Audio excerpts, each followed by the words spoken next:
অবশ্যই।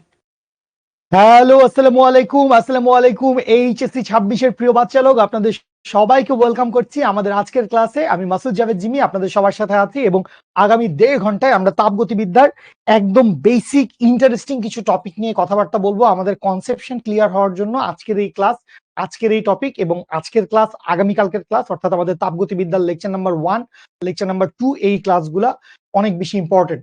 দেখতে পাচ্ছি রিজু, আইজাক নিউটন, তাসরিব, রিপা, নীলিমা, সুস্মিতা, মিমি, মুমতাহিনা, কাচ্চা বাচ্চা, ওকে ফাইন, ফাহিম, রিপা, মুমতাহিনা, তাসরিব, নীলিমা, আবারও কাচ্চা, কাচ্চা বাচ্চা হয়ে গেছে, কাচ্চা বাচ্চা লিখবি, চ হবে, দুইটাই চ হবে, এরকম কাচ্চা বাচ্চা বানাইছিস কেন? ঠিকঠাক মতো লিখবি না? নুসরাত, এরপরে তাসমি, আরজুকা, শ্রেয়াস, লাবণী, আসসালামু আলাইকুম প্রিয় বাচ্চা লোক, সবাই জলদি জলদি জয়েন করে ফেলেন।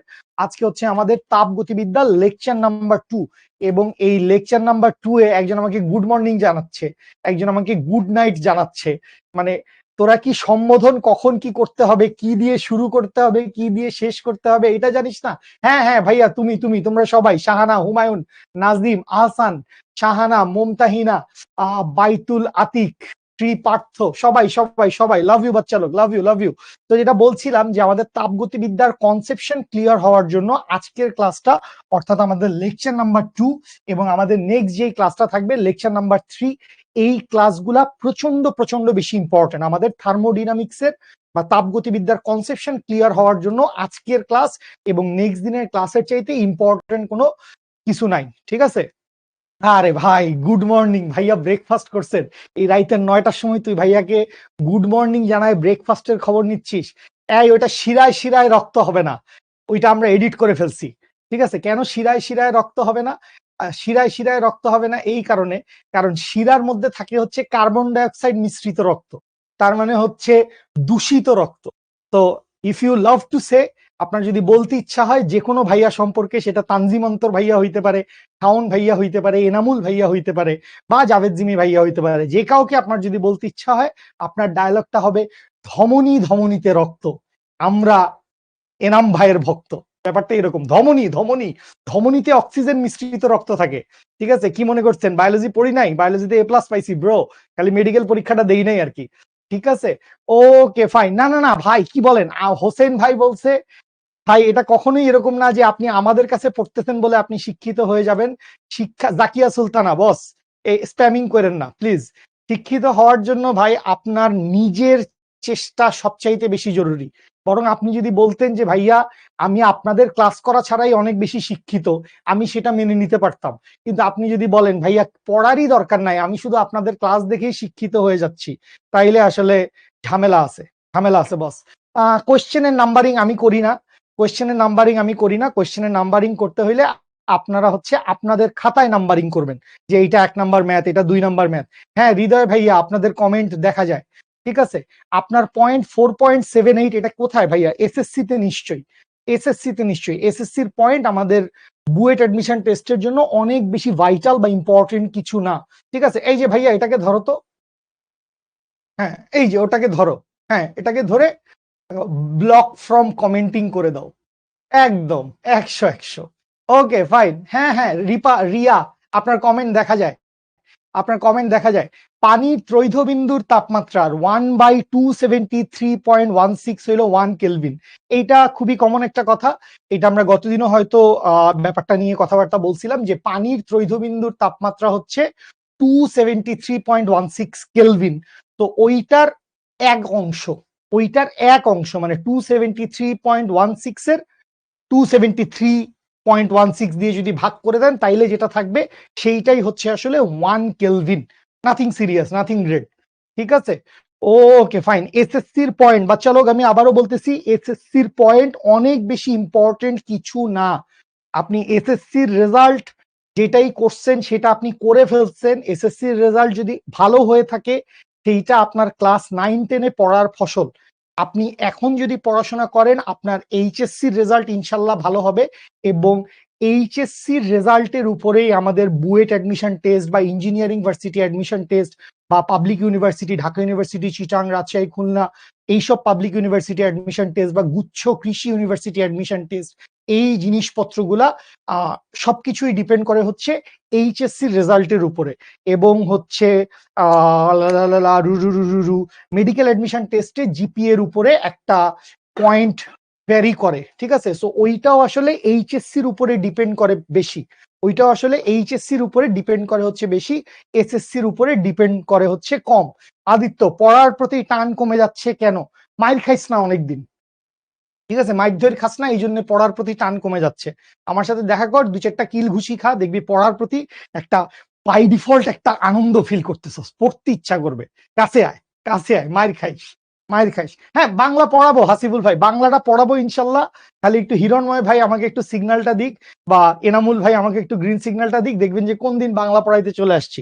ওকে, আসেন আমরা আবজাব কথাবার্তা বন্ধ করি।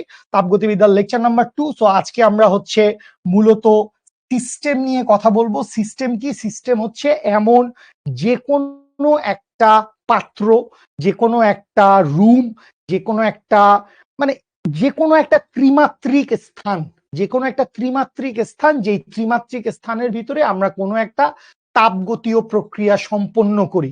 কোনো একটা সিলিন্ডারের ভিতরে গ্যাস আছে, তো সেই সিলিন্ডারের ভিতরে আমি তাপ শক্তি দিলাম, সিলিন্ডার আয়তন বৃদ্ধি পাইলো, বা গ্যাস একটা কৃতকাজ করলো, এই সমস্ত প্রক্রিয়া যেখানে ঘটানো হয় সেটাকেই আমরা বলি হচ্ছে সিস্টেম। আরো সহজে আমি যদি বলি, ধরেন আপনি এক পাতিল পানি ফুটাচ্ছেন, তো এক পাতিল পানি ফুটানোর জন্য আপনি পানিটা কি করতেছেন? পাতিলের মধ্যে নিয়ে চুলার উপরে দিচ্ছেন, তখন ওই পাতিলটা হচ্ছে আপনার সিস্টেম, ওই পাতিলটা হচ্ছে আপনার সিস্টেম, ঠিক আছে। আচ্ছা, এরপরে আমরা তাপগতীয় প্রক্রিয়া নিয়ে একটু পরে কথা বলবো। তাপগতীয় প্রক্রিয়া 4 প্রকার। এই 4 প্রকার তাপগতীয় প্রক্রিয়া নিয়ে মোস্ট প্রবাবলি আমরা আজকে খুব বেশি কথাবার্তা বলতে পারবো না, এটা আমাদের নেক্সট ক্লাসের টপিকের দিকে থাকবে। মূলত আমরা আজকে খুব ভালো করে হচ্ছে তাপগতিবিদ্যার প্রথম সূত্রটাকে একদম আয়ত্তে নিয়ে আসবো। তাপগতিবিদ্যার প্রথম সূত্র থেকে যত রকম মিক্স এন্ড ম্যাচ হইতে পারে, যত যা রকম হচ্ছে কোয়েশ্চেন হইতে পারে, যত টাইপের হইতে পারে, আমরা অ্যাজ মাচ অ্যাজ পসিবল দেখার চেষ্টা করব। এবং লাস্টে গিয়ে আমরা কিছু গাণিতিক উদাহরণ দেখবো। ওরা আবারও লিখছে সমস্যা, ওদেরকে মারা লাগবে, ঠিক আছে। ওরাও মাইকদের খাচ্ছে না, অনেকদিন হচ্ছে, ঠিক আছে। তো আমরা বেশ কিছু গাণিতিক উদাহরণ সলভ করব, ঠিক আছে, বেশ কিছু গাণিতিক উদাহরণ সলভ করবো। So this is it, this is it. Okay, fine fine, চলেন আমরা শুরু করি। বাচ্চা লোক প্লিজ এই কাজটা করেন না, ভাইয়া আমার নামটা নেন, আমার নামটা নেন। দিস ইজ রিয়েলি সো মানে আনওয়ান্টেড, এক্সপেক্টেড একটা থিং। বাবু তোরা কলেজে পড়স, ভাইয়া তোর নাম নিলে তোর ক্ষণিকের ভালো লাগা তৈরি হবে, বাট এতে তো তোর রেজাল্ট ভালো হবে না, তাই না? এবং তোমাদের সবার কমেন্ট আমাদের সামনে, চোখের সামনে একদম জুলজুল করে দেখা যায়। তো এটা নিয়ে টেনশন করারই দরকার নাই, ভাইয়া আমার কমেন্টটা দেখতেছে না, ঠিক আছে। মাঝে আমি গতিবিদ্যার একটা ক্লাস নিছিলাম সবার কমেন্ট অফ করে দিয়ে। তো আমি যদি দেখি আপনাদের কমেন্টের দিকেই আপনাদের নজর বেশি, কি পড়া হচ্ছে আপনাদের সেদিকে নজর কম, তখন আমি আবারও বাধ্য হব আপনাদের কমেন্টিং বন্ধ করে ক্লাস করাইতে, ঠিক আছে। আপনাদের জন্য কি সেটা ভালো হবে? যদি ভালো হবে বলেন, আমি কিন্তু সেটা করতে পারি, জাস্ট এক ক্লিকের ব্যবধান, ঠিক আছে। ওকে ফাইন, আসেন আসেন আমরা শুরু করি, আসেন আমরা আমাদের পড়ালেখা শুরু করি। বাচ্চা লোক আমরা ফার্স্টে তাইলে হচ্ছে সিস্টেম বা যে কোনো ত্রিমাত্রিক স্থান যেখানে কোনো একটা তাপগতীয় প্রক্রিয়া সম্পন্ন হচ্ছে, সেইটা দিয়ে আমরা কিভাবে কি করতে পারি, সিস্টেমের প্রকারভেদ, এই সমস্ত জিনিসপত্র নিয়ে আমরা কথাবার্তা বলা শুরু করব। এরপরে আমরা তাপগতিবিদ্যার প্রথম সূত্র দেখব, ম্যাথ করব। তাপগতীয় প্রক্রিয়া 4 প্রকার আমরা জেনে রাখলাম, এটা আজকেও আমরা সলভ করতে পারি, নেক্সট দিন মানে 4 প্রকার প্রক্রিয়া পড়তে আমাদের একটা ভালো সময় লাগবে, ঠিক আছে। আচ্ছা, আসি আমরা শুরু করি। তো শুরুতেই আমরা যেটা দেখতে পাচ্ছি, আমাদেরকে শুরুতে এখানে যে জিনিসটা বলা হয়েছে, কি জিনিস বলা হয়েছে আমাদেরকে বলছে তাপগতীয় প্রক্রিয়ায় ব্যবহৃত যন্ত্র বা যন্ত্রাংশ। তো যে কোনো একটা তাপগতীয় প্রক্রিয়া ঘটানোর জন্য আমাদের যে কোনো একটা সিলিন্ডারের প্রয়োজন হয়, একটা সিলিন্ডার বা একটা পাত্রের প্রয়োজন হয়। তাহলে এই যে সিলিন্ডারটা আছে, এই যে সিলিন্ডারটা আপনি দেখতে পাচ্ছেন, এই সিলিন্ডারটা কি? এই সিলিন্ডারটা হচ্ছে সেই পাত্র যেই পাত্রের মধ্যে আমরা একটা তাপগতীয় প্রক্রিয়া সম্পন্ন করব। আচ্ছা, এই সিলিন্ডারের ভিতরে কি আছে বাবা? এই সিলিন্ডারের ভিতরে আছে হচ্ছে গ্যাসের অণু পরমাণু। এই সিলিন্ডারের ভিতরে কি আছে? এই সিলিন্ডারের ভিতরে আছে হচ্ছে গ্যাসের অণু পরমাণু। তাহলে এই জায়গায় সিস্টেম বলতে আমি আসলে কি বুঝবো? সিস্টেম বললে আমি আসলে বুঝবো হচ্ছে গ্যাসের অণু, যেহেতু আমাদের তাপগতিবিদ্যার একটা বড় অংশেই আমরা হচ্ছে গ্যাসিয়াস ম্যাটেরিয়াল নিয়ে কাজ করি। আমাদের কাজগুলা কি নিয়ে হয়? আমাদের কাজগুলা হচ্ছে গ্যাসিয়াস ম্যাটেরিয়াল নিয়ে। ভাইয়া একটু উপরে যাও তো রাকিব ভাই। হ্যাঁ, এটাকে ধরো। Thank you. তো এরপরে চলে আসি, আরো কিছু জিনিসপত্র আছে। যে কোনো সিলিন্ডারের চারপাশে হচ্ছে একটা প্রাচীর থাকে, যেটাকে আমরা বাউন্ডারি বলতে পারি। Okay fine.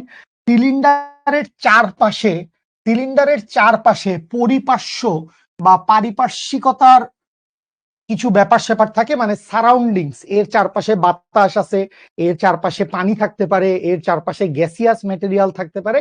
এই সবকিছুকে মিলায় ঝিলায় আমরা কি বলি? এই সবকিছুকে মিলায় ঝিলায় আমরা বলি হচ্ছে সারাউন্ডিংস, পারিপার্শ্ব বা পরিপার্শ্ব, চারপাশে কি ঘটছে সেইটা।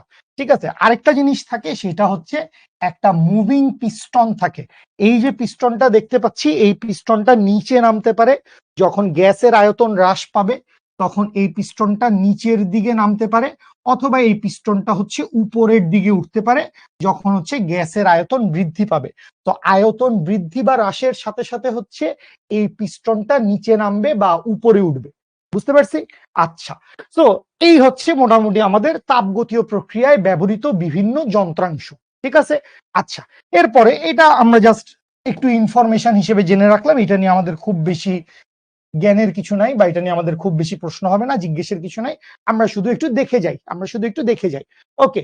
এর পরবর্তীতে আমরা যেটা দেখবো, মেইনলি যেটা দিয়ে আমাদের শুরু করার কথা, সেটা হচ্ছে তাপগতীয় ব্যবস্থা বা সিস্টেম। তো what is a thermodynamic system? Normally আমরা সিস্টেম বললে কি বুঝি? সিস্টেম বললে আমরা বুঝি হচ্ছে কোনো একটা ব্যবস্থা।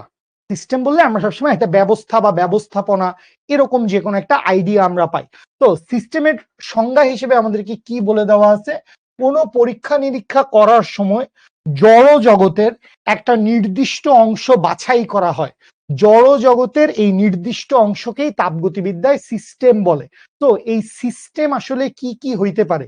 এই সিস্টেম হইতে পারে হচ্ছে কোনো একটা পাত্র, এইটা হইতে পারে তোমার কেমিস্ট্রি ল্যাবের রেখে দেওয়া কোনো একটা বিকার, এটা হইতে পারে একটা কাঁচের নল, এইটা হইতে পারে ওই যে বললাম পাতিলে করে পানি ফুটাচ্ছি একটা পাতিল।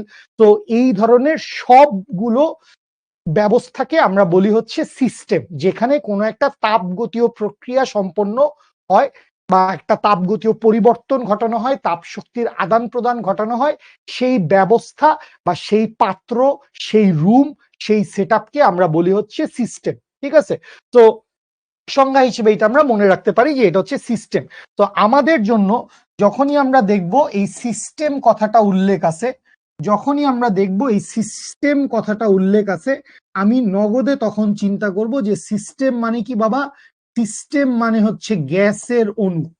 সিস্টেম মানে কি? সিস্টেম মানে হচ্ছে মোট গ্যাসের অণু।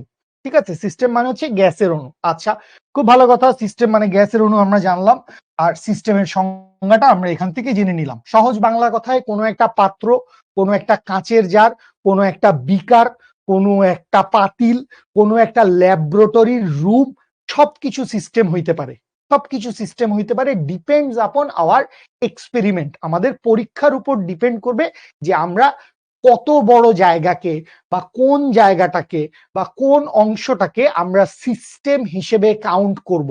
ঠিক আছে। Okay fine. তো এইবার চলে আসি, সিস্টেম বিভিন্ন ধরনের হয়ে থাকে। সিস্টেমের প্রকারভেদ আমরা দেখতে পাচ্ছি।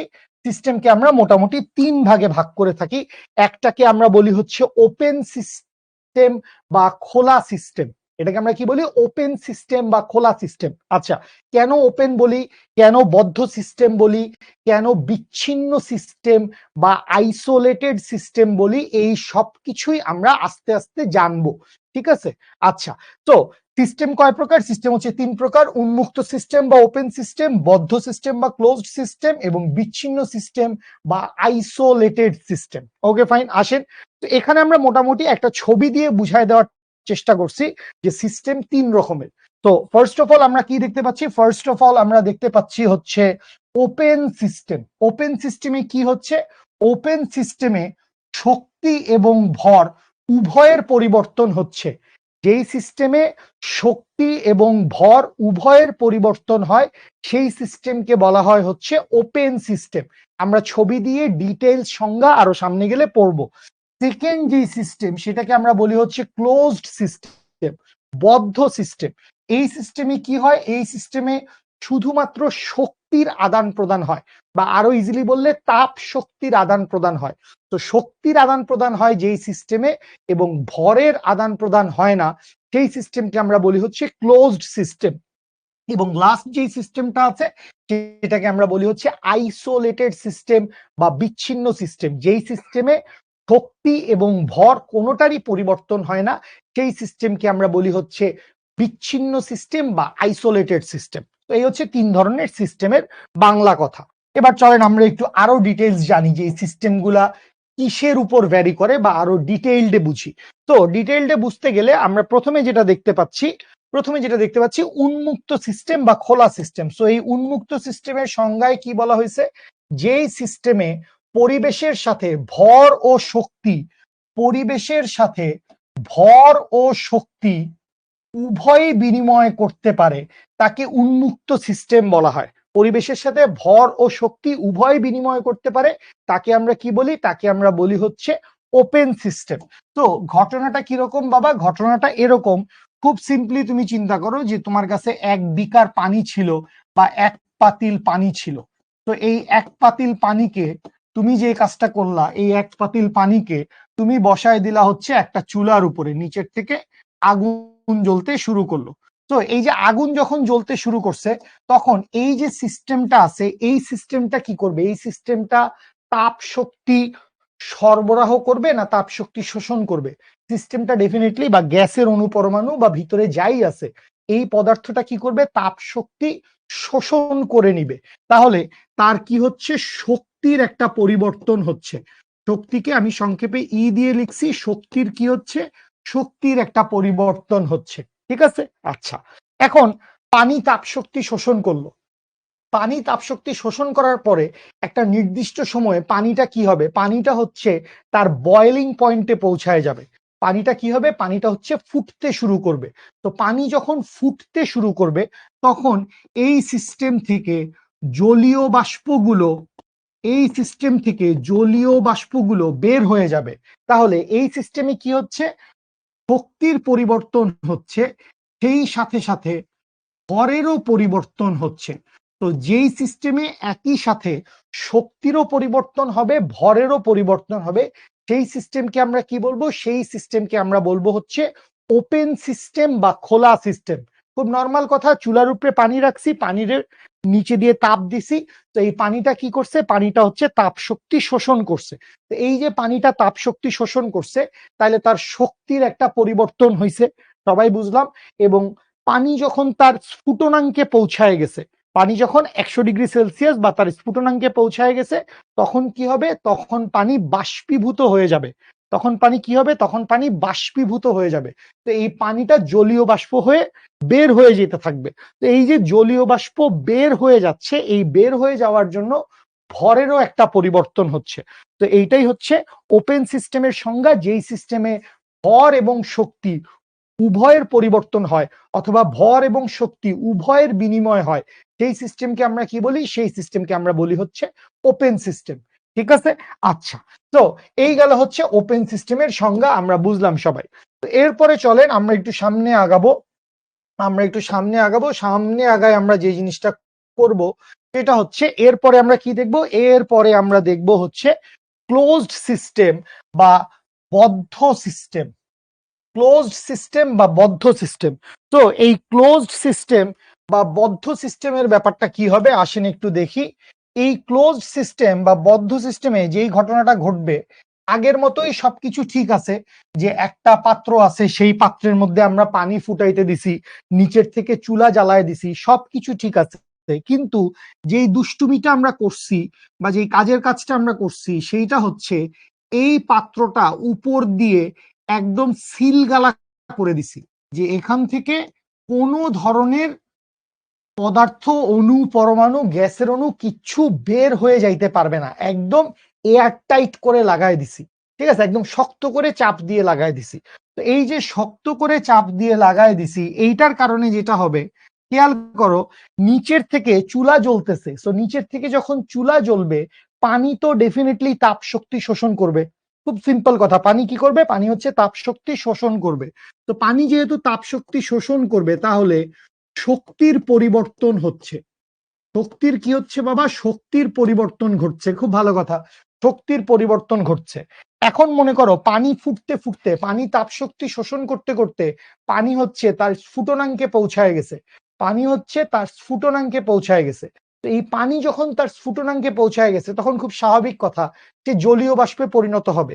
কিন্তু এই যে জলীয় বাষ্পে পরিণত হইল, এই জলীয় বাষ্পগুলা এই পাত্র থেকে বা এই সিস্টেম থেকে বের হয়ে যাইতে পারলো না। জলীয় বাষ্পগুলা বাষ্পীভূত হওয়ার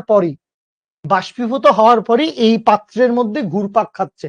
বাষ্পীভূত হওয়ার পরই এই পাত্রের মধ্যে ঘুরপাক খাচ্ছে। তো এই যে ঘটনাটা, এই ঘটনা দ্বারা আমরা কি বুঝলাম? যে পানি তাপ শক্তি শোষণ করছে, এটা ঠিক আছে, কিন্তু তাপ শক্তি শোষণ করে বাষ্পীভূত হওয়ার পর এই জলীয় বাষ্পগুলা পাত্র থেকে বের হইতে পারতেছে না। কেন? এটা আমরা একটা ক্লোজড, টাইট করে আটকায় দিছি। তো এই যে ঘটনাটা, এই ঘটনাটাকে আমরা বলি হচ্ছে যে শক্তির পরিবর্তন হয়েছে, কিন্তু ভর কি আছে? ভর অপরিবর্তনীয় আছে। ভর কি আছে? ভর অপরিবর্তনীয় আছে, ভরের কোনো পরিবর্তন ঘটে নাই। তো যেই সিস্টেমে কি হবে? যেই সিস্টেমে শুধুমাত্র শক্তির পরিবর্তন ঘটবে, কিন্তু ভরের পরিবর্তন ঘটবে না। যেই সিস্টেমে শুধুমাত্র শক্তির পরিবর্তন ঘটবে, ভরের পরিবর্তন ঘটবে না, সেই সিস্টেমকে আমরা কি বলবো? সেই সিস্টেমকে আমরা বলবো হচ্ছে বদ্ধ সিস্টেম বা ক্লোজড সিস্টেম। ঠিক আছে? সো এই গেল আমাদের 2 নাম্বার সিস্টেম। তাহলে এরপর চলে আসি last but not the least, যেটার নাম হচ্ছে আইসোলেটেড সিস্টেম বা বিচ্ছিন্ন সিস্টেম। তো আগের দুইটা সিস্টেম যদি আমরা একটু দেখে আসি, প্রথম সিস্টেমটা কি ছিল? প্রথম সিস্টেমে কি হয়েছে? প্রথম সিস্টেমে ভর এবং শক্তি উভয়ই বিনিময় করতে পারে।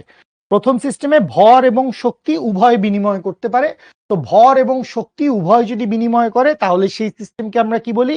সেই সিস্টেমকে আমরা বলি হচ্ছে ওপেন সিস্টেম। আচ্ছা, দ্বিতীয় সিস্টেমে পরিবেশের সাথে শুধু শক্তি বিনিময় করতে পারে, কিন্তু ভর বিনিময় করতে পারে না। পরিবেশের সাথে শুধু শক্তি বিনিময় করতে পারে, কিন্তু ভর বিনিময় করতে পারে না। তো শুধু শক্তির পরিবর্তন ঘটবে, ভর কি থাকবে? ভর থাকবে হচ্ছে অপরিবর্তনীয়। সেই সিস্টেমকে আমরা কি বলবো? সেই সিস্টেমকে আমরা বলবো হচ্ছে ক্লোজড সিস্টেম। ঠিক আছে? আহ কি হয়েছে ভাইয়া? ভরের বিনিময় করতে পারে না। তো এই যে ভরের বিনিময় হচ্ছে না। তো ভরের বিনিময় কি হচ্ছে? ভরের বিনিময় হচ্ছে না। এখানে একটা ঢাকনি দেওয়া আছে, এই ঢাকনির কারণে ভর বাইরে থেকে ভিতরেও যাচ্ছে না, ভিতর থেকে বাইরেও আসছে না। ভর বাহির থেকে ভিতরেও যাচ্ছে না, ভিতর থেকে বাইরেও আসছে না। তো এই সিস্টেমকে আমরা কি বলবো? এই সিস্টেমকে আমরা বলবো হচ্ছে বদ্ধ সিস্টেম। ঠিক আছে? এন্ড লাস্টেরটাই কি বলছে? যেই সিস্টেমে পরিবেশের সাথে ভর ও শক্তির কোনোটাই বিনিময় করতে পারে না, ভর এবং শক্তি কোনোটাই বিনিময় করতে পারে না, সেই সিস্টেমকে আমরা কি বলি? সেই সিস্টেমকে আমরা বলি হচ্ছে আইসোলেটেড সিস্টেম বা বিচ্ছিন্ন সিস্টেম। তো আইসোলেটেড সিস্টেমটা কি? ধরেন একদম ক্লোজড একটা, এটাকে আমরা কি বলতে পারি, খুব হাইটেক একটা ল্যাবরেটরি আছে, যেই ল্যাবরেটরিতে নিউক্লিয়ার ফিশন, নিউক্লিয়ার ফিউশন এইসব নিয়ে কাজ করা হচ্ছে, হাইড্রোজেন হিলিয়ামের কনভার্সন নিয়ে কাজ করা হচ্ছে। আপনারা টুকটাক তেজস্ক্রিয়তা সম্পর্কে আইডিয়া নিয়ে আসছেন। সো ওই রকম একটা হাই এন্ডের ল্যাব, যেই ল্যাবে থেকে কোনো রকম তাপ শক্তি বা কোনো ধরনের শক্তি ভিতর থেকে বাইরে যাবে না, বাহির থেকে ভিতরেও আসবে না। তো যেই সিস্টেমে শক্তি এবং ভর, ই এবং এম উভয়ই অপরিবর্তনীয় থাকবে, ই এবং এম উভয়ই অপরিবর্তনীয় থাকবে, যেই সিস্টেমে, সেই সিস্টেমকে আমরা কি বলবো? সেই সিস্টেমকে আমরা বলবো হচ্ছে আইসোলেটেড সিস্টেম বা বিচ্ছিন্ন সিস্টেম। তো মোটামুটি আমরা কি জানলাম? সিস্টেম হচ্ছে 3 প্রকার। সিস্টেম কয় প্রকার? সিস্টেম হচ্ছে 3 প্রকার। প্রথম সিস্টেমটা কি? প্রথম সিস্টেমটা হচ্ছে ওপেন সিস্টেম। আবারও আমরা দেখে আসি, প্রথম সিস্টেমটা হচ্ছে ওপেন সিস্টেম। শক্তিরও পরিবর্তন ঘটবে, ভরেরও পরিবর্তন ঘটবে। তো শক্তির পরিবর্তন এবং ভরের পরিবর্তন, এই দুইটাই যখন পরিবর্তন হবে, সেটাকে আমরা বলবো হচ্ছে ওপেন সিস্টেম। আচ্ছা, দুই নাম্বারটা কি? দুই নাম্বারটা আমরা দেখলাম হচ্ছে ক্লোজড সিস্টেম। তার মানে শুধুমাত্র শক্তির পরিবর্তন হবে, ভরের কোনো পরিবর্তন হবে না। তো এই ধরনের সিস্টেমকে আমরা বলতেছি হচ্ছে ক্লোজড সিস্টেম। যে একটা পাত্র আছে, সেই পাত্রের উপর ঢাকনা দিয়ে টাইট করে লাগাই দিছি, তো সেটাকে আমরা কি বলতেছি? সেটাকে আমরা বলতেছি হচ্ছে ক্লোজড সিস্টেম। আর last but not the least আমরা কি দেখলাম? এমন একটা সিস্টেম যেই সিস্টেমের ভিতর থেকে বাইরে বা বাইরে থেকে ভিতরে তাপ শক্তি বা কোনো ধরনের শক্তি যাইতেও পারে না, আসতেও পারে না। শক্তি যাইতেও পারে না, শক্তি আসতেও পারে না, এই ধরনের সিস্টেমকে আমরা কি বলি? এই ধরনের সিস্টেমকে আমরা বলি হচ্ছে আইসোলেটেড সিস্টেম বা বিচ্ছিন্ন সিস্টেম। তো এই হচ্ছে তিন ধরনের সিস্টেম, ঠিক আছে? আইসোলেটেড সিস্টেমের সবচেয়ে ভালো উদাহরণ হইতে পারে কোনো একটা হাইটেক ল্যাবরেটরি, যেই ল্যাবরেটরিতে আমাদের নিউক্লিয়ার ফিশন, নিউক্লিয়ার ফিউশন এই ধরনের রিয়াকশন গুলা সম্পন্ন হচ্ছে, যেই ধরনের সিস্টেমের ভিতরে, সেই সিস্টেম গুলাকে আমরা বলি হচ্ছে আইসোলেটেড সিস্টেম, ঠিক আছে? ওকে, সো আমরা তিন ধরনের সিস্টেম সম্পর্কে জেনে ফেললাম। আচ্ছা, এবার চলেন আমরা একটু সামনে আগাই। এবারে পারিপার্শ্ব, এটা খুব ছোট্ট করে একটু কথা বলে নিই আমরা পারিপার্শ্ব সম্পর্কে। খুব বেশি কিছু না, জাস্ট জেনে রাখা, একটি ব্যবস্থার চারপাশের সবকিছুকে পারিপার্শ্ব বলে। তো পারিপার্শ্বে আসলে বাতাস থাকতে পারে, পারিপার্শ্বে আসলে গ্যাস থাকতে পারে, পারিপার্শ্বে পানি থাকতে পারে, এরকম যে কোনো ম্যাটেরিয়াল থাকতে পারে, সারাউন্ডিংসে যা কিছু থাকতে পারে, সেই সবকিছুকে আমরা বলি হচ্ছে তার পারিপার্শ্ব, ঠিক আছে? না, এমন কোন সিস্টেম নাই যেই সিস্টেম শুধু ভর বিনিময় করবে। শুধু ভর বিনিময় করবে এমন কোন সিস্টেম নাই। শুধু ভর বিনিময় করবে এমন কোন সিস্টেম নাই। তিনটা সিস্টেম আছে, আমরা তিনটাই দেখছি, ঠিক আছে? আচ্ছা, ওকে ফাইন। এরপরে চলে আসি তাপগতীয় স্থানাঙ্ক। তো এইটা আমরা আজকের ক্লাসে খুব বেশি পড়া হবে না, এটা জাস্ট আমরা জেনে রাখতেছি। তাপগতীয় স্থানাঙ্ক গুলা কি কি? তাপগতীয় স্থানাঙ্ক হচ্ছে তিনটা। একটা হচ্ছে চাপ, একটা হচ্ছে আয়তন, এবং আরেকটা হচ্ছে কেলভিন স্কেলে তাপমাত্রা বা পরম তাপমাত্রা। সো এই তিনটা আইটেমকে আমরা কি বলি? এই তিনটা আইটেমকে আমরা বলি হচ্ছে একই সাথে তাপগতীয় স্থানাঙ্ক। মানে চাপের পরিবর্তন হইলে আয়তনের পরিবর্তন হয়, আয়তনের পরিবর্তন হইলে তাপমাত্রা বা চাপের পরিবর্তন হয়, তাপমাত্রার পরিবর্তন হইলে আয়তন, চাপ, এই সব কিছুর পরিবর্তন হয়। তো এই যে একটা সিস্টেমের এই তিনটা উপাদানের যে কোনো একটা উপাদান পরিবর্তন করলে, যে কোনো একটা সিস্টেমের তিনটা উপাদানের উপর সবকিছু ডিপেন্ড করে। একটা হচ্ছে প্রেসার, একটা হচ্ছে ভলিউম, একটা হচ্ছে টেম্পারেচার। তো এই যে প্রেসার, ভলিউম এবং টেম্পারেচার আছে, এই সব কিছুর যেখানে, ভাইয়া কমেন্ট গুলো বন্ধ করো তো।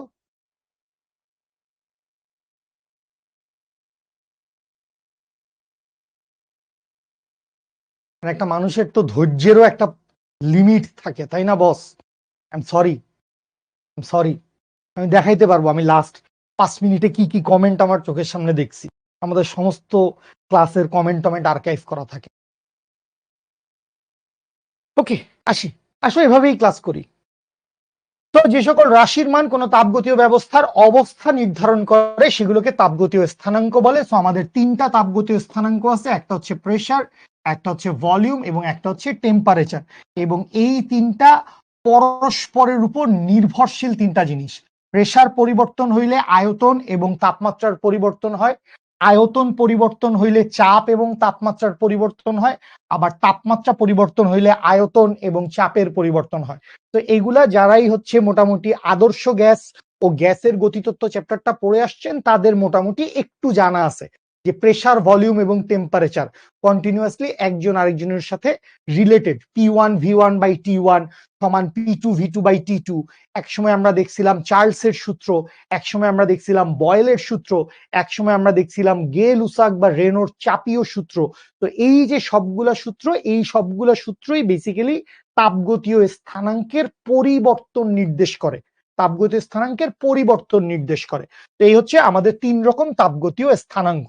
এগুলা নিয়ে আমাদের সামনে গেলে অনেক কথাবার্তা আছে, এবং এই চ্যাপ্টারের সাথে আদর্শ গ্যাস চ্যাপ্টারের কিছু কিছু কনসেপশন মিলে যাবে।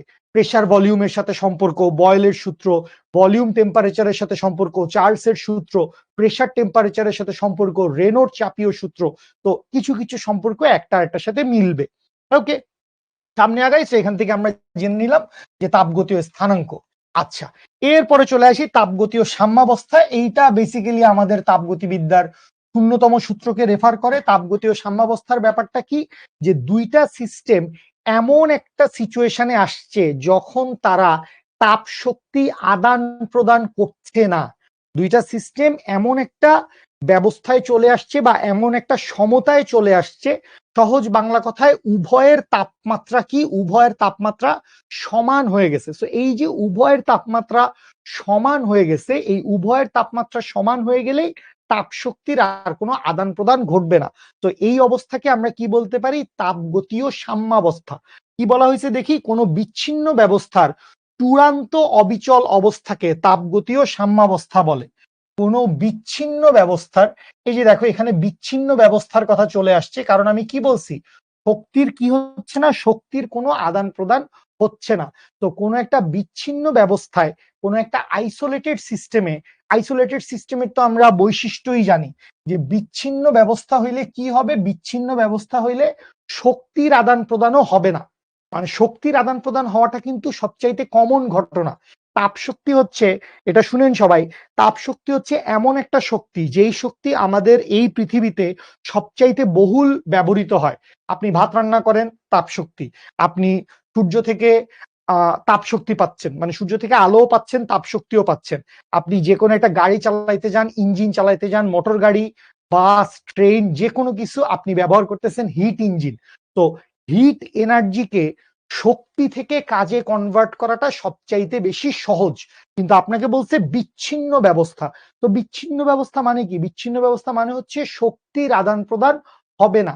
তো এই যে শক্তির আদান প্রদান হচ্ছে না, এই না হওয়াটা কে ডিসাইড করতেছে, না হওয়াটা ডিসাইড করতেছে বিচ্ছিন্ন ব্যবস্থা। এবং এইটাকে কি বলছে, চূড়ান্ত অবিচল অবস্থা। তো চূড়ান্ত অবিচল অবস্থা মানে কি, চূড়ান্ত অবিচল অবস্থা মানে শক্তির পরিবর্তন বা শক্তির আদান প্রদানের পরিমাণ, শক্তির আদান প্রদানের পরিমাণ কি হবে, শক্তির আদান প্রদানের পরিমাণ হবে হচ্ছে জিরো। চূড়ান্ত অবিচল অবস্থা, ডেল ই। ডেল ই দিয়ে কি বুঝাইছি বাবু, ডেল ই দিয়ে বুঝাইছি হচ্ছে চূড়ান্ত অবিচল অবস্থা, শক্তির আদান প্রদান হবে না। ঠিক আছে, শুনেন, কারো মনে প্রশ্ন আসতে পারে, ঠিক আছে, তো ওই প্রশ্নটা আপনি মার্ক করে রাখেন। আর আমি যেভাবে একই জিনিস 2-3 বার করে বলে দিচ্ছি, বুঝাই দিচ্ছি, প্রশ্ন আসার কথা না। তারপর আমি যখন মনে করব যে একটা সার্টেন টপিক পড়ানো হয়ে গেছে, যেই টপিকের উপরে পোলাপানদের কোশ্চেন থাকতে পারে, আমি তখন কমেন্ট করার অপশন দিব। But the way you communicate, the way you talk, it's hard to continue, it's hard to carry on. I love you বাচ্চা লোক, I'm sorry. আসো, দুষ্টামি করো না। কি করবা, কয়েকজন আমাকে লিখতেছিল, ভাই নোট করব, নোট করব, নোট করব। তুই নোট করবি কি করবি না সেটা, মানে ক্লাস করতেছস, তুই কি সিনেমা দেখতেছস নাকি, নেটফ্লিক্স চলতেছে নাকি, যে তুই গালে হাত দিয়ে তাকায় তাকায় দেখবি আল্লাহ কি সুন্দর সিনেমা হচ্ছে? নোট করবা, অবশ্যই নোট করবা, এটা জিজ্ঞেস করার কি আছে? এবং যেই ধরনের কমেন্ট আমি খুব বেশি অপছন্দ করি, ভাইয়া আমি না আগের ক্লাসটা করি নাই, আমি কি আজকের ক্লাস বুঝবো? মিনিমাম 50 জন বা 5 জন বা 10 জন, 5 জন 50 বার ওই কমেন্ট করছে। কেন রে বাবা, তুই আগের ক্লাস করিস নাই কেন? আজকের ক্লাসে জয়েন করার আগে তুই আগের ক্লাস দেখে আসিস নাই কেন? আবজাব কমেন্ট, কোথায় তোর কারণে সবার বাক স্বাধীনতা নষ্ট করার যে ব্যাপারটা। হইতে পারে অনেকে পিছে আমাকে গালিগুলি দিচ্ছে, এগুলো দেখার টাইম আছে? পিছে কত মানুষ গালি দিবে, আমাদের কি করতে হবে, আমাদের সামনে আগায় যাইতে হবে। আমাদের দেখতে হবে অন্তস্থ শক্তি বা অভ্যন্তরীণ শক্তি। তো চলে আসেন, এই অন্তস্থ শক্তি বা অভ্যন্তরীণ শক্তির অনেক বাংলা ব্যাখ্যা বিশ্লেষণ দেওয়া আছে। আমি এখানে ছোট করে একটা কথা বলে দিচ্ছি, যখনই আমি দেখব অন্তস্থ শক্তি বা অভ্যন্তরীণ শক্তি, আমি চিন্তা করব গ্যাসের ক্ষেত্রে এইটা হচ্ছে শুধুমাত্র গ্যাসের গতি শক্তি। অন্তস্থ শক্তি বা অভ্যন্তরীণ শক্তি ইন্টারনাল এনার্জি।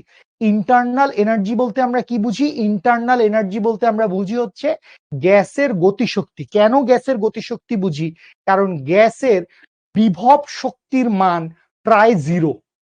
গ্যাসের কি বলছি, মনোযোগ দিয়ে কথা শোনো, কোশ্চেন আসবে না। গ্যাসের বিভব শক্তির পরিমাণ প্রায় শূন্য। এই যে দেখেন আমি এখান থেকে হাত দিলাম, তো এখানে তো কেউ আমাকে ধাক্কায় ঠেলা দিছে, বাধা দিছে, এই যে আমি হেঁটে চলে আসলাম, আমি কি কোনো রকম ধাক্কা ফেস করতেছি না। কিন্তু যে কোনো একটা কঠিন পদার্থকে ঠেলে সরাইতে আমাদের কিছুটা শ্রম দিতে হয়, কষ্ট করতে হয়। বা পানির মধ্য দিয়ে হাঁটতে গেলে পানির জন্য আমরা একটা বাধা পাই, সংঘর্ষ হয়, ধাক্কা খাই, সেটাকে আমরা পানির জন্য সান্দ্রবল নাম দিছি। তো ওগুলার দিকে যাওয়ার দরকার নেই। কথা হচ্ছে গ্যাসের ক্ষেত্রে তার বিভব শক্তি প্রায় নাই বললেই চলে। তো যখনই আমি গ্যাসের ক্ষেত্রে অন্তঃস্থ শক্তি বা অভ্যন্তরীণ শক্তির কথা বলবো, তখন আমি কি বলবো? আমি মনে মনে চিন্তা করব এইটা হচ্ছে গ্যাসের গতিশক্তি। এখন গ্যাসের গতিশক্তি হইতে পারে নানান ধরনের।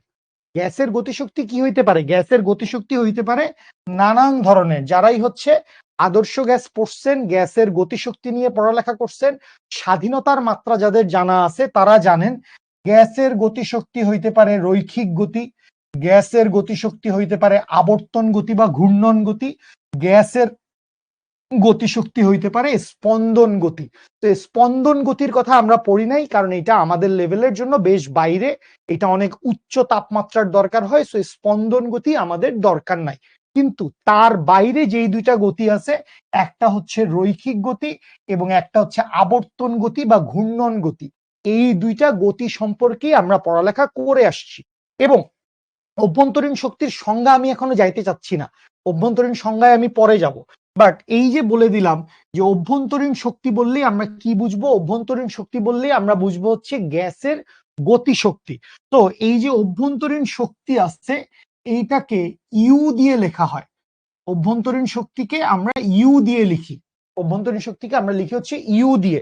তো খেয়াল করেন, আমরা যেটা জানি যে গ্যাসের কাইনেটিক এনার্জি সমান কি? গ্যাসের কাইনেটিক এনার্জি সমান হচ্ছে degrees of freedom divided by 2 into N R T. Degrees of freedom divided by 2 into N R T. তাইলে এখান থেকে আমি কি বলতে পারছি? খেয়াল করো, এখান থেকে আমি বলতে পারছি kinetic energy is proportional temperature. Kelvin স্কেলে তাপমাত্রা বলা যায় না, কাইনেটিক এনার্জিটা হচ্ছে কেলভিন স্কেলে তাপমাত্রার সমানুপাতিক। এই যে এখান থেকে বলছে degrees of freedom by 2 constant, N এর মান কনস্ট্যান্ট, আর এর মান মোলার গ্যাস ধ্রুবক এইটাও কনস্ট্যান্ট। তো আলটিমেটলি কাইনেটিক এনার্জি হচ্ছে তার পরম তাপমাত্রার সমানুপাতিক, আদর্শ গ্যাসের কনসেপ্ট। তো এইখানে আমাদের কি আসছে? এইখানে আসছে আমাদের ইন্টারনাল এনার্জি বা অভ্যন্তরীণ শক্তি। এবং অভ্যন্তরীণ শক্তি বললেই আপনি মনে মনে চিন্তা করবেন গ্যাসের গতিশক্তি। অভ্যন্তরীণ শক্তি বললে কি চিন্তা করবেন? গ্যাসের গতিশক্তি। তাহলে এখান থেকে আমি এরকম একটা কথা বলতে পারি যে ইন্টারনাল এনার্জি ইজ প্রপোর্শনাল হচ্ছে টেম্পারেচার। তাহলে খেয়াল করো, এখান থেকে মোটামুটি একটা ভালো সম্পর্ক আমরা জেনে গেছি, যেই সম্পর্ক আমাদের ফিউচারে কাজে লাগবে। সেটা হচ্ছে কাইনেটিক এনার্জি সমান ডফ বাই 2 ইন্টু এনআরটি, জানি আমরা। তাহলে কাইনেটিক এনার্জি হচ্ছে পরম তাপমাত্রার সমানুপাতিক, ই কে প্রপোর্শনাল টু টি। তাহলে কাইনেটিক এনার্জি যদি পরম তাপমাত্রার সমানুপাতিক হয়, তাহলে ইন্টারনাল এনার্জিটাও পরম তাপমাত্রার সমানুপাতিক হবে। সিম্পল কথা, ঠিক আছে? তাহলে এবার আসেন আমরা একটু কেতাবি সংজ্ঞাটা দেখি, বইয়ের সংজ্ঞায় আমাদেরকে কি বলা আছে। এবং পরীক্ষায় যদি তোমাকে জিজ্ঞেস করে অভ্যন্তরীণ শক্তি বলতে কি বুঝো, তোমাকে এই সংজ্ঞাটাই লিখতে হবে। তো অভ্যন্তরীণ শক্তি বলতে কোনো বস্তুর কণিকা সমূহের স্পন্দন গতি, গতিশক্তি, আবর্তন গতি, গতিশক্তি, রৈখিক গতি, গতিশক্তি, সবগুলাই দেখো শক্তি, গতিশক্তির কথা বলছে। এবং তাদের মধ্যে ক্রিয়াশীল বিভিন্ন প্রকার বলের দরুন সৃষ্ট মোট যে শক্তি বস্তুর মধ্যে নিহিত থাকে এবং যে শক্তিকে কাজে ও অন্যান্য শক্তিতে রূপান্তর করা যায় তাকে বুঝায়। তো আলটিমেটলি এই সংজ্ঞাটা থেকেও আমি যদি একটু সারাংশ করি বা জিস্ট বাইর করি, তার মানে ওইটাই যে গ্যাসের অণুগুলার এলোমেলো ছুটাছুটির কারণে, গ্যাসের অণুগুলার রৈখিক গতি, ঘূর্ণন গতি এবং স্পন্দন গতি, এই গতিগুলার কারণে গ্যাসের মধ্যে মোট যতটুকু শক্তি সঞ্চিত অবস্থায় থাকে সেটাকেই আমরা কি বলছি? সেটাকেই আমরা বলছি ওর অভ্যন্তরীণ শক্তি বা ইন্টারনাল এনার্জি। এবং তাপগতিবিদ্যার প্রথম সূত্র বেসিক্যালি আমাদেরকে এই ইন্টারনাল এনার্জি সম্পর্কে ধারণা দিছে। তার আগ পর্যন্ত ইন্টারনাল এনার্জি ছিল না, বিষয়টা এরকম না, ইন্টারনাল এনার্জি ছিল, কিন্তু সায়েন্টিস্টরা এই ব্যাপারটাকে এস্টাবলিশ করছে যে internal energy there is something যেটা অ্যাকচুয়ালি তাপ শক্তির সাথে ডিরেক্টলি কানেক্টেড। তো এই আইডিয়াটা আমরা এই সম্পর্ক বা এই সূত্র থেকে পাইছি। তো এখান থেকে আমরা কি দেখলাম, ইন্টারনাল এনার্জি বা অভ্যন্তরীণ শক্তির সংজ্ঞাটা জেনে নিলাম। ঠিক আছে, এত বড় সংজ্ঞা লেখার দরকার নাই, সংজ্ঞা বইতে আছে, আপনার অ্যানোটেড পিডিএফ স্লাইডে আছে, এটা আপনি জানলেন। যেটা আপনার লেখা দরকার সেটা হচ্ছে এইটুকু জিনিস। ঠিক আছে, এইটুকু জিনিস তোমার লেখা দরকার, যে জিনিসগুলো সরাসরি বইতে দেওয়া নাই, বা ভাইয়া যে জিনিসগুলো লিখতেছে, টিচার যে জিনিসগুলো লিখতেছে, এগুলো আপনি লিখবেন।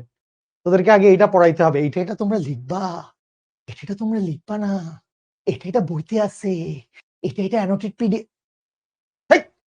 আসেন, অভ্যন্তরীণ শক্তি থেকে ছবি টবি এঁকে আপনাকে অভ্যন্তরীণ শক্তি বোঝানো হয়েছে। তো আলটিমেটলি তেমন আহামরি কিছু না।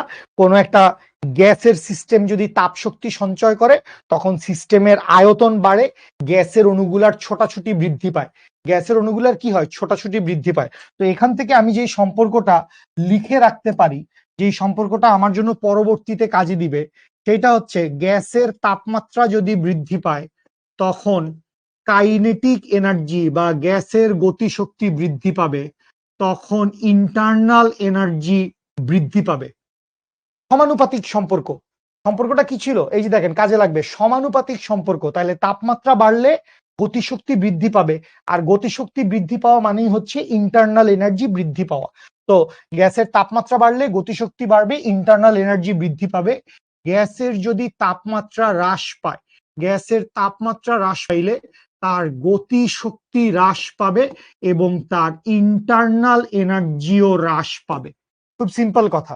তো এই দুইটা কথা আমার জন্য ভেরি ভেরি ভেরি ইম্পর্টেন্ট। এবং আরেকটা ভেরি ভেরি ভেরি ইম্পর্টেন্ট কথা আছে, যদি দেখেন এখান থেকে আমি কি দেখলাম, তাপমাত্রা যদি বাড়ে তাইলে অন্তস্থ শক্তি বা অভ্যন্তরীণ শক্তি বাড়বে, তাপমাত্রা যদি কমে যায় তাইলে অন্তস্থ শক্তি বা অভ্যন্তরীণ শক্তি কমে যাবে।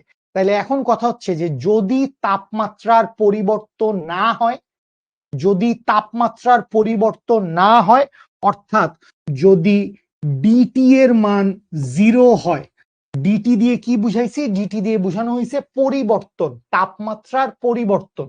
তো যদি তাপমাত্রার পরিবর্তন 0 হয়, কান খাড়া করে শুনেন, কারণ আলটিমেটলি এখন শোনা এবং লিখা ছাড়া আপনার আর কোনো কাজ নাই, শুনবেন এবং লিখবেন।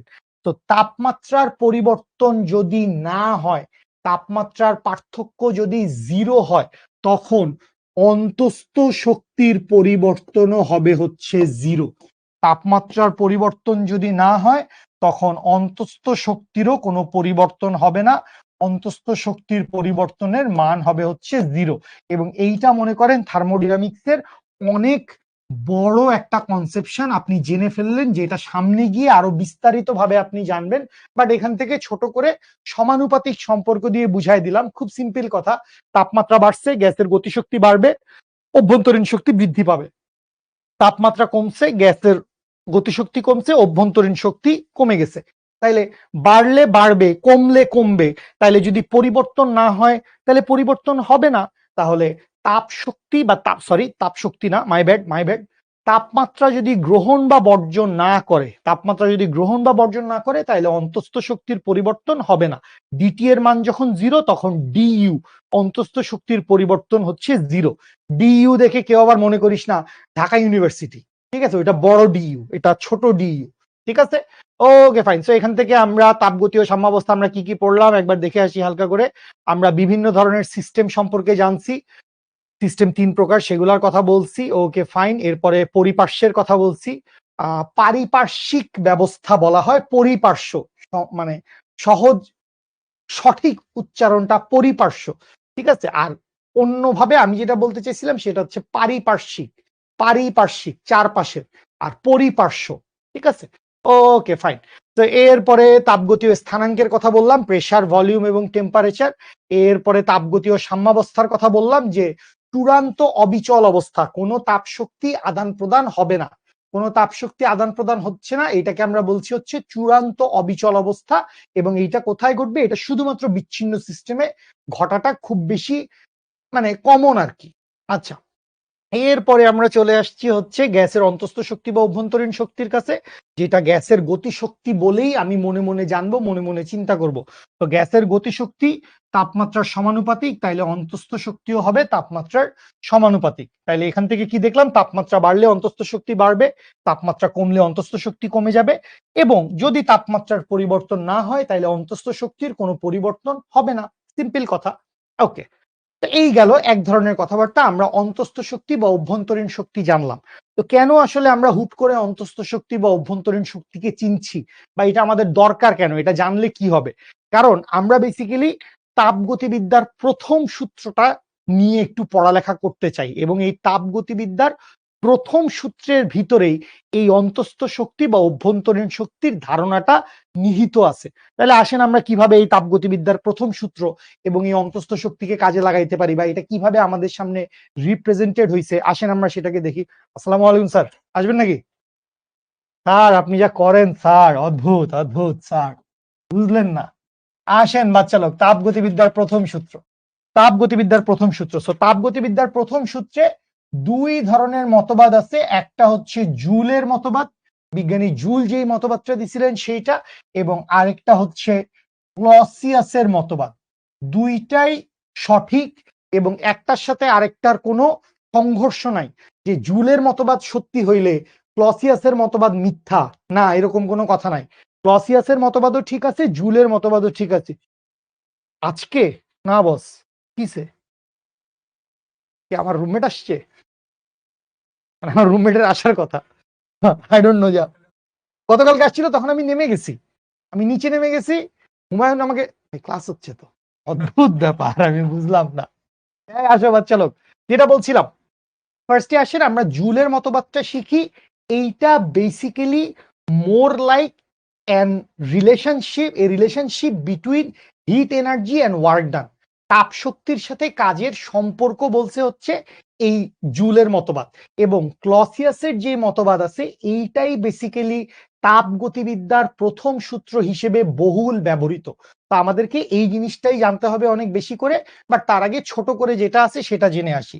তো খুব সিম্পল কথা বলছে, যখন কাজকে সম্পূর্ণভাবে তাপে রূপান্তর করা হয়, বা তাপ শক্তিকে সম্পূর্ণভাবে কাজে রূপান্তর করা হয়, খুব সিম্পল কথা, তাপ শক্তিকে কাজে রূপান্তর করব, এইটার উদাহরণ মানে আমাদের জীবনে মরণে প্রতিদিন। ওই যে বললাম, আপনি একটা মোটরসাইকেল চালাচ্ছেন, আপনি একটা গাড়ি চালাচ্ছেন, আপনি বাস চালাচ্ছেন, ট্রাক চালাচ্ছেন, আপনি বিভিন্ন কলকারখানা ইন্ডাস্ট্রিতে আপনি বিভিন্ন মেশিনারিজ চালাচ্ছেন, আলটিমেটলি সকল ক্ষেত্রে আপনি তাপ শক্তিকে কাজে রূপান্তর করতেছেন। আপনি সব ক্ষেত্রে কি করতেছেন? তাপ শক্তিকে কাজে রূপান্তর করতেছেন। তো তাপ শক্তিকে যখন আমরা কাজে রূপান্তর করি, বা কাজকে যখন আমরা তাপ শক্তিতে রূপান্তর করি, তখন যেটা হয়, কি হয় বাবা, তখন কাজ এবং তাপ বা তাপ শক্তি পরস্পর সমানুপাতিক হয়। কাজ এবং তাপ শক্তি কি হয়? কাজ এবং তাপ শক্তি পরস্পর সমানুপাতিক হয়। তো এই যে সমানুপাতিক সম্পর্ক, এইটাকে যদি আমি একটু ভেঙে লিখে দেই, তাহলে কি লেখা যায়? লেখা যায় হচ্ছে ডব্লিউ সমান জে এইচ। জে দিয়ে আমরা কি বুঝি? জে দিয়ে আমরা বুঝি হচ্ছে তাপের যান্ত্রিক তুলনাঙ্ক, তাপের যান্ত্রিক তুলনাঙ্ক বা তাপের যান্ত্রিক সমতা। ডব্লিউ সমান হচ্ছে জে এইচ, তাপের যান্ত্রিক তুলনাঙ্ক বা তাপের যান্ত্রিক সমতা। তো আমি আবারও একটু সংজ্ঞাটা বলি, খুব সিম্পল কথা, আমাদের পরিবেশে প্রতিনিয়ত দৈনন্দিন জীবনে এই ঘটনাটাই আমরা অজস্রবার ঘটাচ্ছি, আমরা তাপ শক্তিকে কাজে রূপান্তর করছি। তো তাপ শক্তিকে কাজে রূপান্তর করলে, বা উল্টাটা যদি হয়, কাজকে যদি তাপ শক্তিতে রূপান্তর করা যায়, তখন কাজ এবং তাপ শক্তি পরস্পর সমানুপাতিক হয়। খুব ইজি কথা, যত বেশি ফুয়েল বার্ন করবেন তত বেশি তাপ শক্তি উৎপন্ন হবে, তত কাজের পরিমাণ বাড়বে। তো তাপ শক্তি যত বেশি হবে কাজের মান তত বেশি হবে। এটা চিন্তা করা কি খুব বেশি কঠিন? আই ডোন্ট থিঙ্ক সো, যে এটা ফিল করা যায়। হ্যাঁ হ্যাঁ, তাপ শক্তি থেকে কাজ হচ্ছে, তো শক্তি যত বাড়বে কাজের মানও তত বৃদ্ধি পাবে। তো ডব্লিউ প্রপোর্শনাল হচ্ছে এইচ, এখান থেকে ডব্লিউ সমান হচ্ছে জে এইচ। এটাকে আমরা কি বলছি? এটাকে আমরা বলছি তাপের, যেটাকে বলছি হচ্ছে তাপের যান্ত্রিক তুলনাঙ্ক বা তাপের যান্ত্রিক সমতা বা জুল তুলনাঙ্ক, অনেক কিছু। তো এইটা গেল হচ্ছে শুধুমাত্র একটা ধারণা বা মতবাদ। এই ধারণা, এই মতবাদ বা ইভেন এই সূত্র নিয়ে আপনার কিন্তু খুব বেশি ম্যাথ করা লাগবে না। যেইটা খুব বেশি করা লাগবে হচ্ছে পরের যেই কেসটা আছে ক্লসিয়াসের মতবাদ, এইটার ক্ষেত্রে। তো এই ক্লসিয়াসের মতবাদটা আসেন খুব ভালো করে একটু বুঝি, দলাই মালাই করি, তারপর আমরা এটা থেকে নতুন কিছু জিনিসপত্র দেখতে পাবো এবং কিছু ম্যাথ ট্যাথও সলভ করব। তো সবার খুব বেশি মনোযোগ আমি আশা করছি এই জায়গায়। তো খেয়াল করেন ক্লসিয়াসের মতবাদে কি বলা হয়েছে। ক্লসিয়াসের মতবাদে সিম্পল যে জিনিসটা বলা হয়েছে, জাস্ট আমি তোমাকে একটা ছোট ছবি এঁকে যদি বুঝাই, ধরো এইটা হচ্ছে একটা তাপগতীয় সিস্টেম। এইটা কি আছে, একটা তাপগতীয় সিস্টেম আছে। এই জায়গায় হচ্ছে একটা পিস্টন দেওয়া আছে, যেই পিস্টনটা উপরে উঠতে পারে নিচে নামতে পারে। এই পিস্টনের ভিতরে অনেকগুলা গ্যাসের অণু পরমাণু আছে। এই পিস্টনের ভিতরে অনেকগুলা কি আছে, এই পিস্টনের ভিতরে অনেকগুলা গ্যাসের অণু পরমাণু আছে। এখন আপনি যদি বাইরে থেকে কোনো তাপ শক্তি সরবরাহ করেন, বাইরে থেকে আপনি যদি তাপ শক্তি, সংজ্ঞায় কি লেখা আছে ওগুলা দেখার দরকার নাই, আমি যেটা বুঝাচ্ছি সেটা বুঝেন।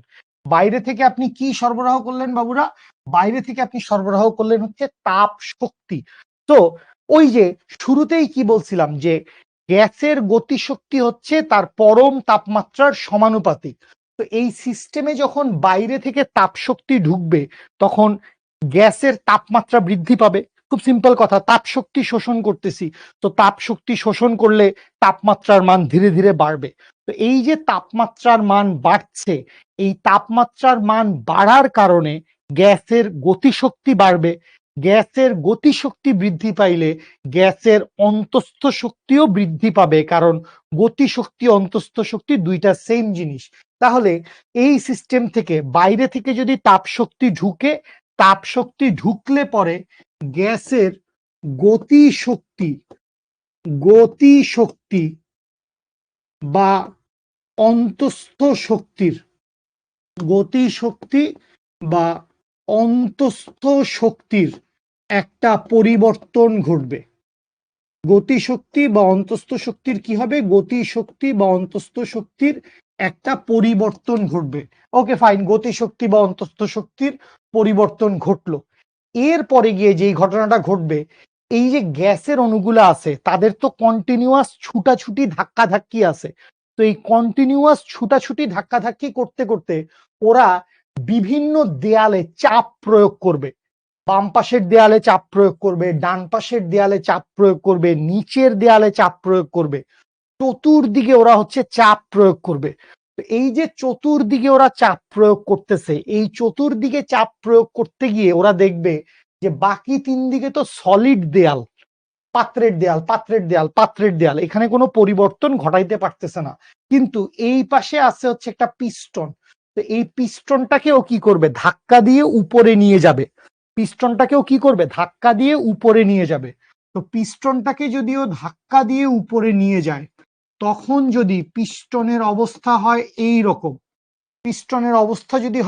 রকম, তাহলে এইটুকু অংশে কি হয়েছে? এইটুকু অংশে সিস্টেমটার আয়তন বৃদ্ধি পাইছে না? এটা কি বুঝিস তোরা? একটা পাত্র আছে, পাত্রের উপরে একটা সিলিন্ডারের উপরে একটা পিস্টন দেওয়া আছে।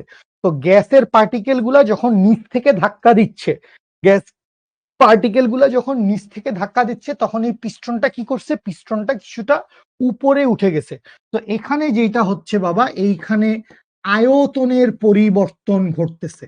এখানে কি ঘটতেছে? এখানে আয়তনের পরিবর্তন ঘটতেছে। তো আলটিমেটলি এখানে তিনটা জিনিস হচ্ছে।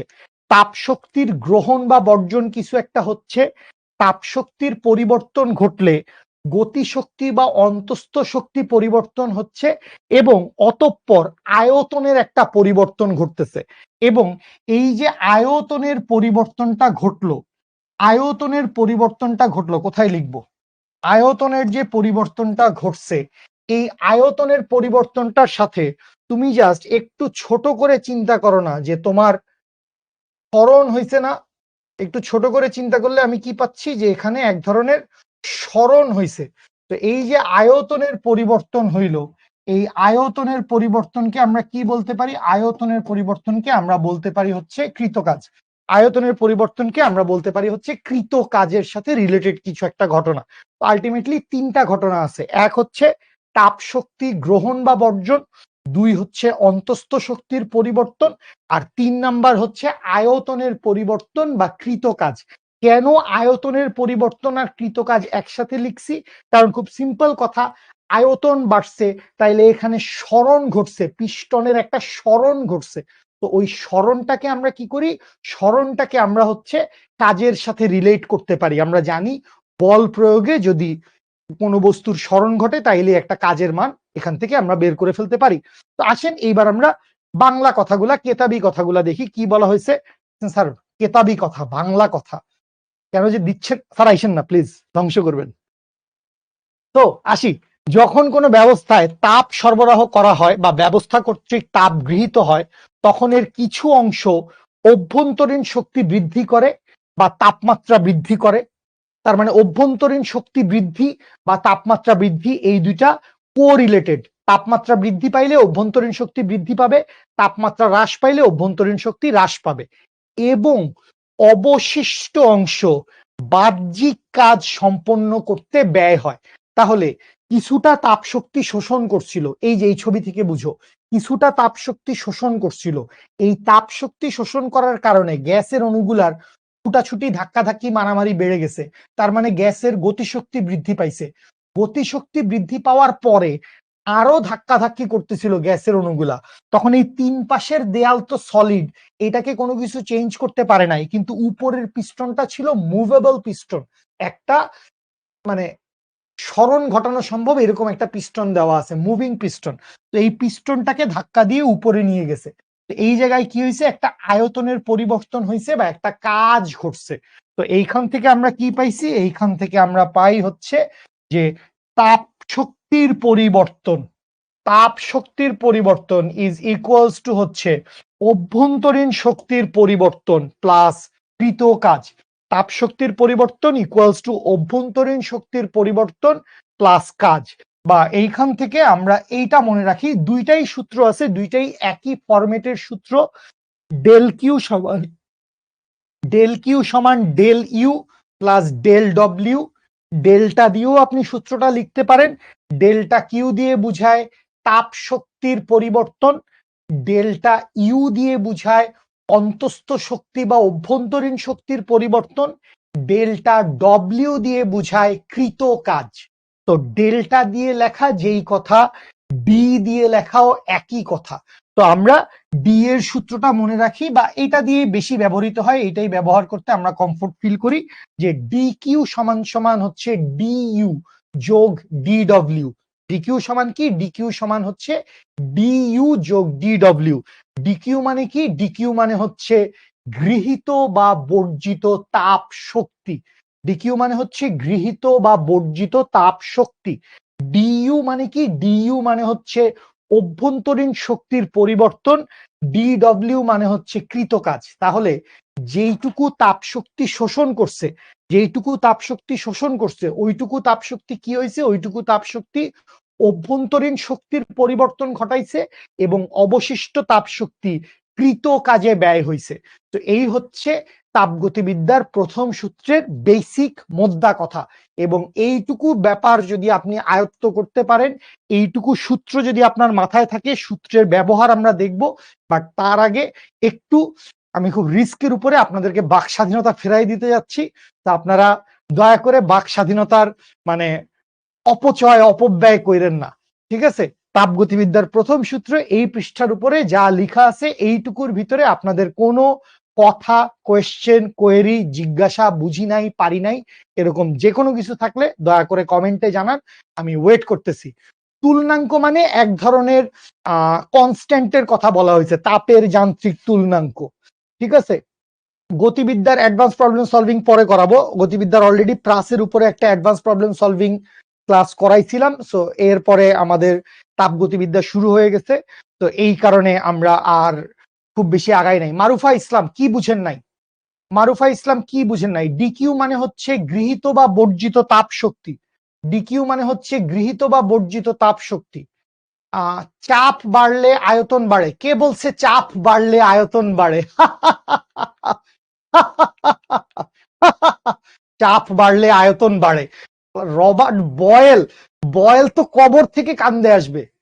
বয়েল তো কবর থেকে কান্নাকাটি করবে, হ্যাঁ হ্যাঁ চাপ বাড়লে বলে আয়তন বাড়ে। কি হইলো বুঝলামই না। ডব্লিউ দিয়ে কৃতকাজ বুঝায়, এইচ দিয়ে তাপ শক্তি বুঝায়। ডব্লিউ দিয়ে কৃতকাজ বুঝায়, এইচ দিয়ে তাপ শক্তি বুঝায়। ডিইউ মানে অন্তস্থ শক্তির পরিবর্তন। ডিইউ মানে অন্তস্থ শক্তির পরিবর্তন। চমৎকার, আদর্শ গ্যাস ক্লাস করেননি, চমৎকার, আমাদের কোয়ার্টার ওয়ানে আদর্শ গ্যাস পড়ানো হয়েছে। ডিওএফ মানে ডিগ্রিজ অফ ফ্রিডম, স্বাধীনতার মাত্রা। যে দিয়ে বুঝায় তাপের যান্ত্রিক তুলনাঙ্ক, যে দিয়ে বুঝায় তাপের যান্ত্রিক তুলনাঙ্ক। ডিডব্লিউ মানে হচ্ছে কৃতকাজ, ডিডব্লিউ মানে হচ্ছে কৃতকাজ। ছোঁয়া, কি অবস্থা ছোঁয়া, কেমন আছিস? আচ্ছা, চাপ বাড়লে আয়তন কমে, বুঝতে পারছিস, ঠিক আছে। এই চ্যাপ্টারে কি এরকম, এই চ্যাপ্টারের ফর্মুলা সম্পর্কে এখনো ধারণাই হয় নাই তোদের, মাত্র তো 2 নাম্বার লেকচার, মাত্র তো 2 নাম্বার লেকচার ভাই। ডিকিউ মানে হচ্ছে তাপ শক্তির পরিবর্তন, যারাই কমেন্ট করছো, ডিকিউ মানে হচ্ছে তাপ শক্তির পরিবর্তন। ডিইউ মানে অভ্যন্তরীণ শক্তির পরিবর্তন। ডিডব্লিউ মানে কৃতকাজ।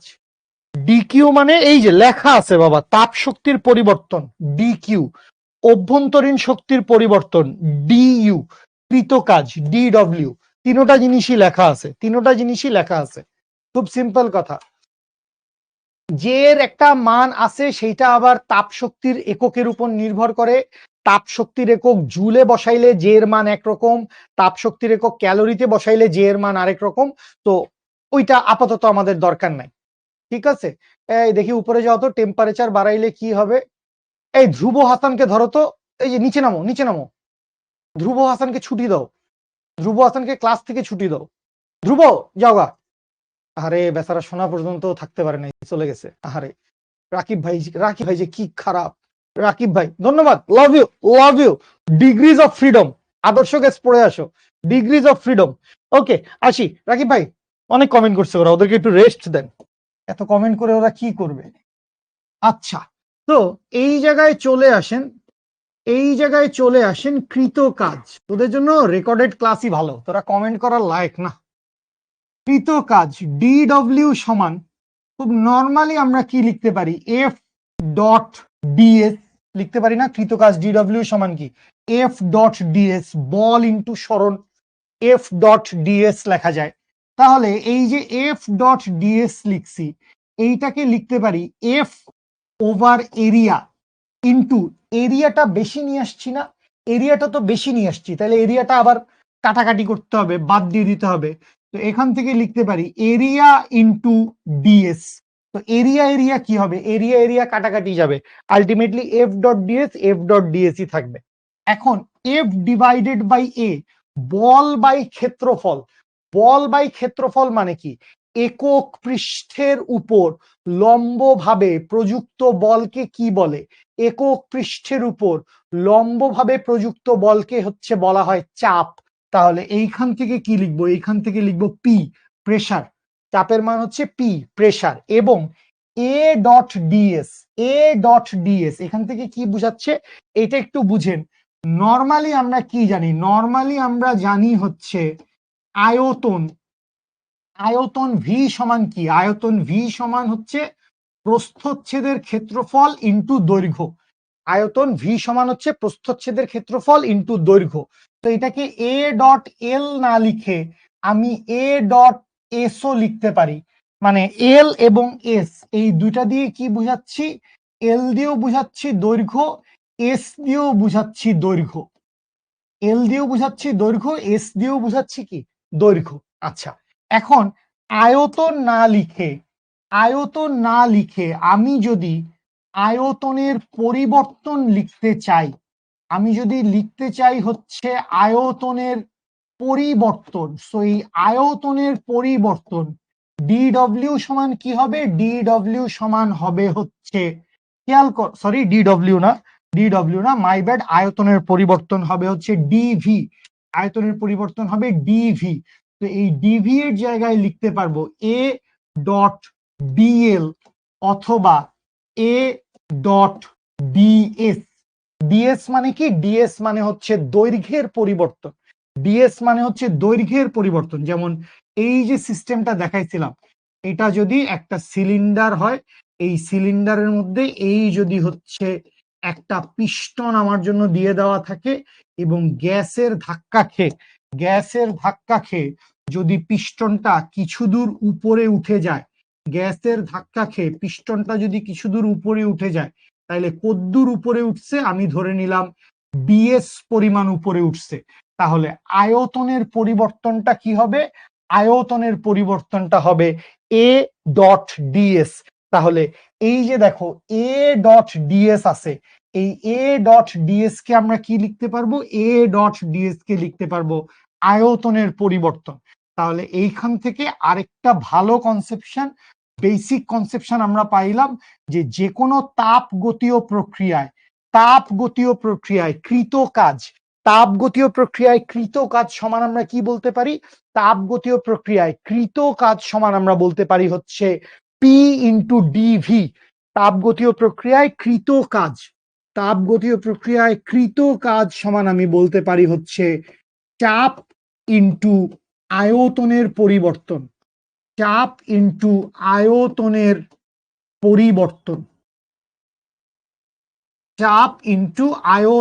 পরিবর্তন। ঠিক আছে? তো এই হচ্ছে আমাদের কৃত কাজের জন্য সূত্র। নর্মালি বল ইন্টু সরণ মানেই হচ্ছে কৃত কাজ। তো এই বল ইন্টু সরণকে কি করছি? ক্ষেত্রফল দিয়ে ভাগ করছি, ক্ষেত্রফল দিয়ে গুণ করছি। তো পৃষ্ঠতলের ক্ষেত্রফল ইন্টু দৈর্ঘ্যের পরিবর্তন। তো এইখানে দেখো পৃষ্ঠতলের ক্ষেত্রফল ইন্টু দৈর্ঘ্যের পরিবর্তন, এটাকে কি লেখা যায়? এটাকে লেখা যায় হচ্ছে ডিভি, আয়তনের পরিবর্তন।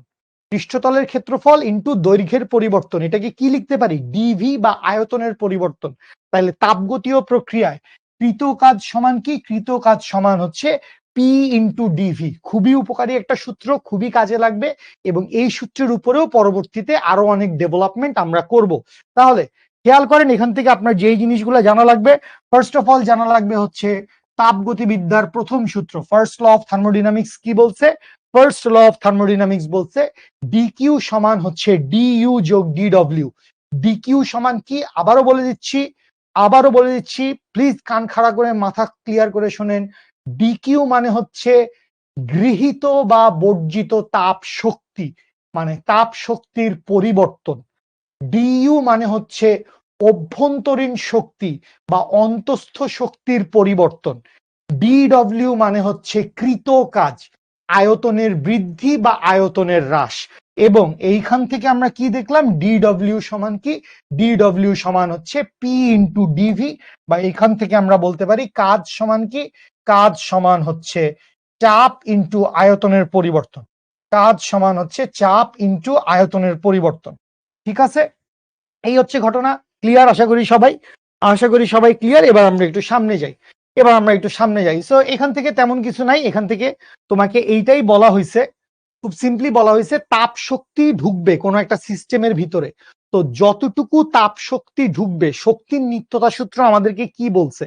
শক্তির নিত্যতা সূত্র আমাদেরকে বলছে যে শক্তি সৃষ্টিও করা যাবে না, শক্তি ধ্বংসও করা যাবে না, শক্তি শুধুমাত্র এক রূপ থেকে আরেক রূপে পরিবর্তন হবে, কনভার্টেড হবে। তো এই পরিবর্তন বা কনভার্সনটাই আমরা কিভাবে দেখছি? এই পরিবর্তন বা কনভার্সনটাই আমরা দেখছি ডিকিউ সমান সমান আসে হচ্ছে ডিইউ যোগ ডিডব্লিউ, বা এইখান থেকে আমরা লিখতে পারি ডিকিউ সমান সমান হচ্ছে ডিইউ যোগ পি ইন্টু ডিভি।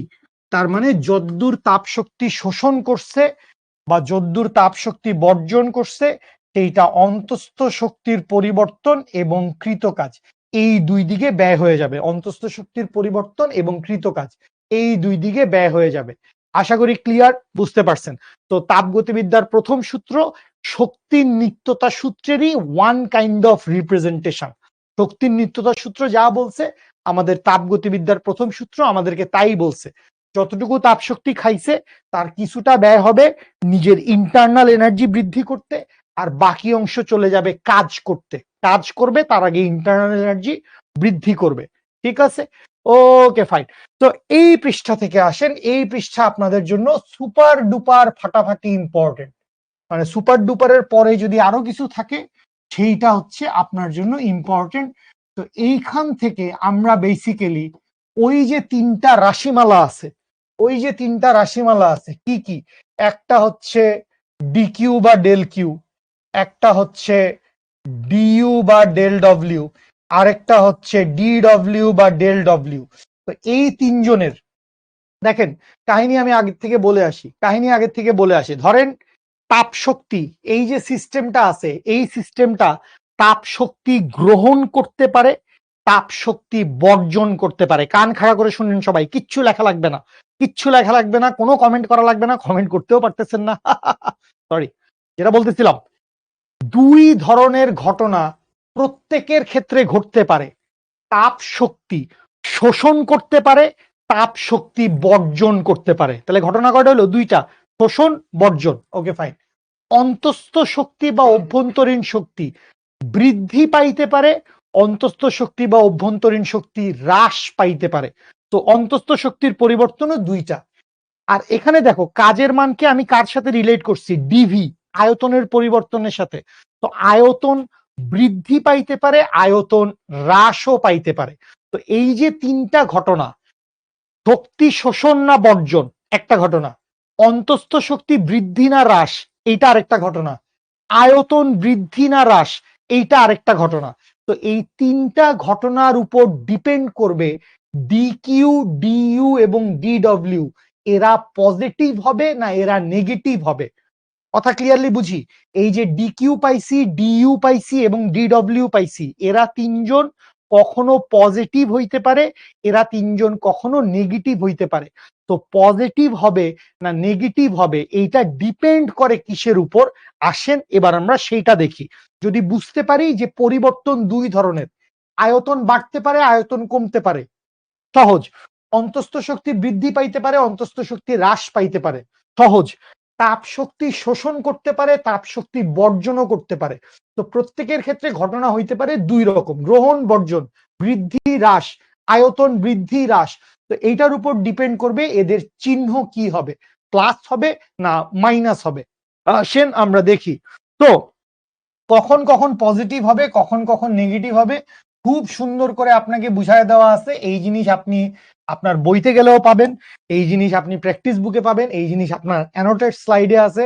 তো চাইলে লিখতে পারেন, বুঝেন, বুঝাটা আগে জরুরি। আমরা ম্যাথ করব এই টপিকের উপর দুই তিনটা, তো ম্যাথ গুলা করলে আরো ভালো করে ক্লিয়ার হয়ে যাবে।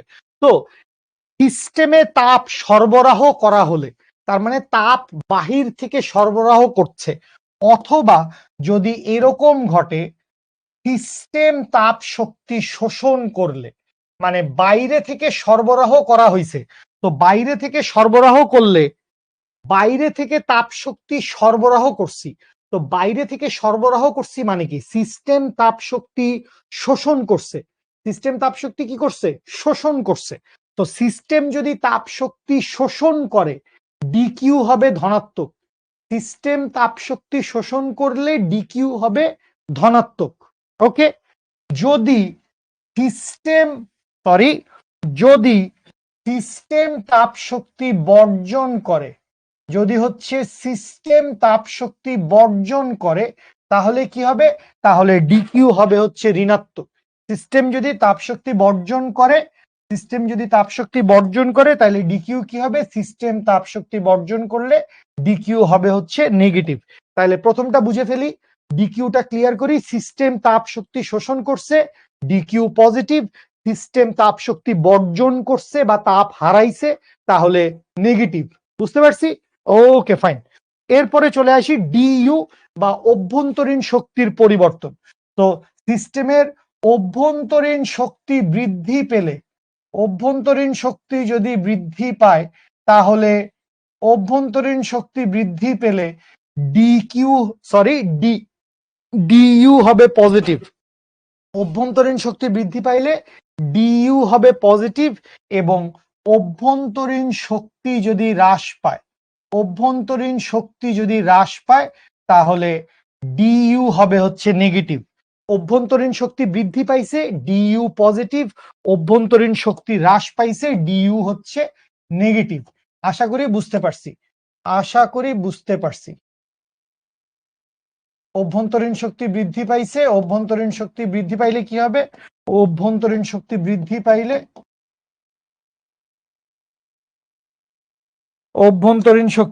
পাইলে ডিইউ হবে হচ্ছে পজিটিভ, অভ্যন্তরীণ শক্তি হ্রাস পাইলে ডিইউ হবে হচ্ছে নেগেটিভ।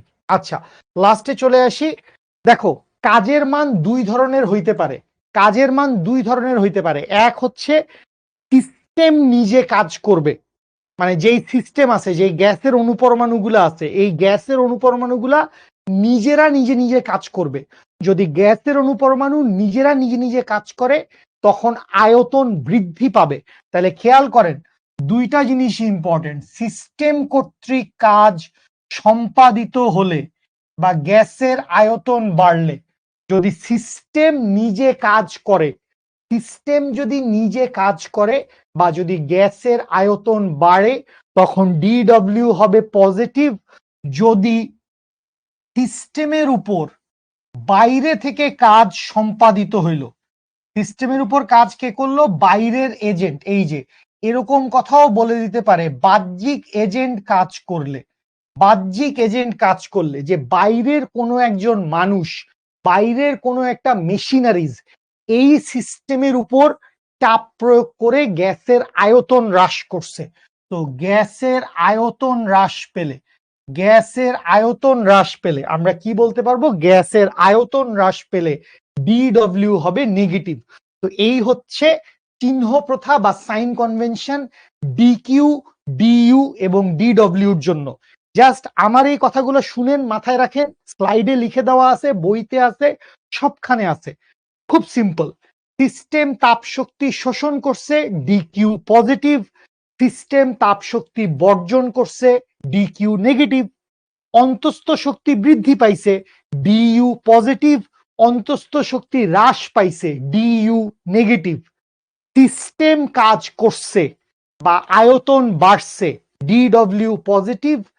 সিস্টেমের উপর বাইরে থেকে কাজ করা হয়েছে, বাইরে থেকে চাপ প্রয়োগ করে আয়তন হ্রাস করা হয়েছে, তাহলে ডিডব্লিউ নেগেটিভ। তো এই হচ্ছে 3×6টা চলকের বা 3টা চলকের প্লাস মাইনাস হওয়ার মেইন কাহিনী।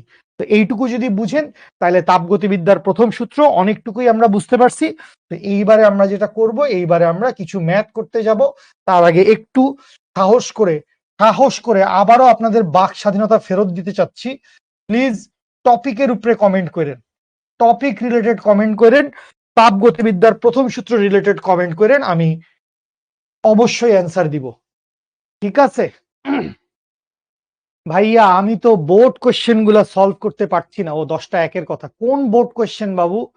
কোন বোর্ড কোশ্চেন? আদর্শ গ্যাস না করলে বুঝবো না? বুঝবেন, অবশ্যই বুঝবেন। আদর্শ গ্যাসের উপর অনেক বেশি ডিপেন্ডেন্সি নাই। ঠিক আছে, কমেন্ট অফ রাখাই নাকি ভালো? ঠিক আছে ব্রো, ঠিক আছে, কমেন্ট অফই থাকবে। আদর্শ গ্যাসের উপর অনেক বেশি ডিপেন্ডেন্সি নাই। এজেন্ট মানে হচ্ছে কোনো একটা যন্ত্র, কোনো একজন মানুষ বাইরে থেকে কাজ করছে, সেইটাকে বলে হচ্ছে বাইরের এজেন্ট, আদর্শ গ্যাস। ঠিক আছে খন্দকার মোহাম্মদ, প্রথম সূত্র খুব ভালোভাবে বুঝে আসছি, তুমি পরে রেকর্ডেড ভিডিওটা দেখে নিও। অভ্যন্তরীণ শক্তি হচ্ছে গ্যাসের গতিশক্তি।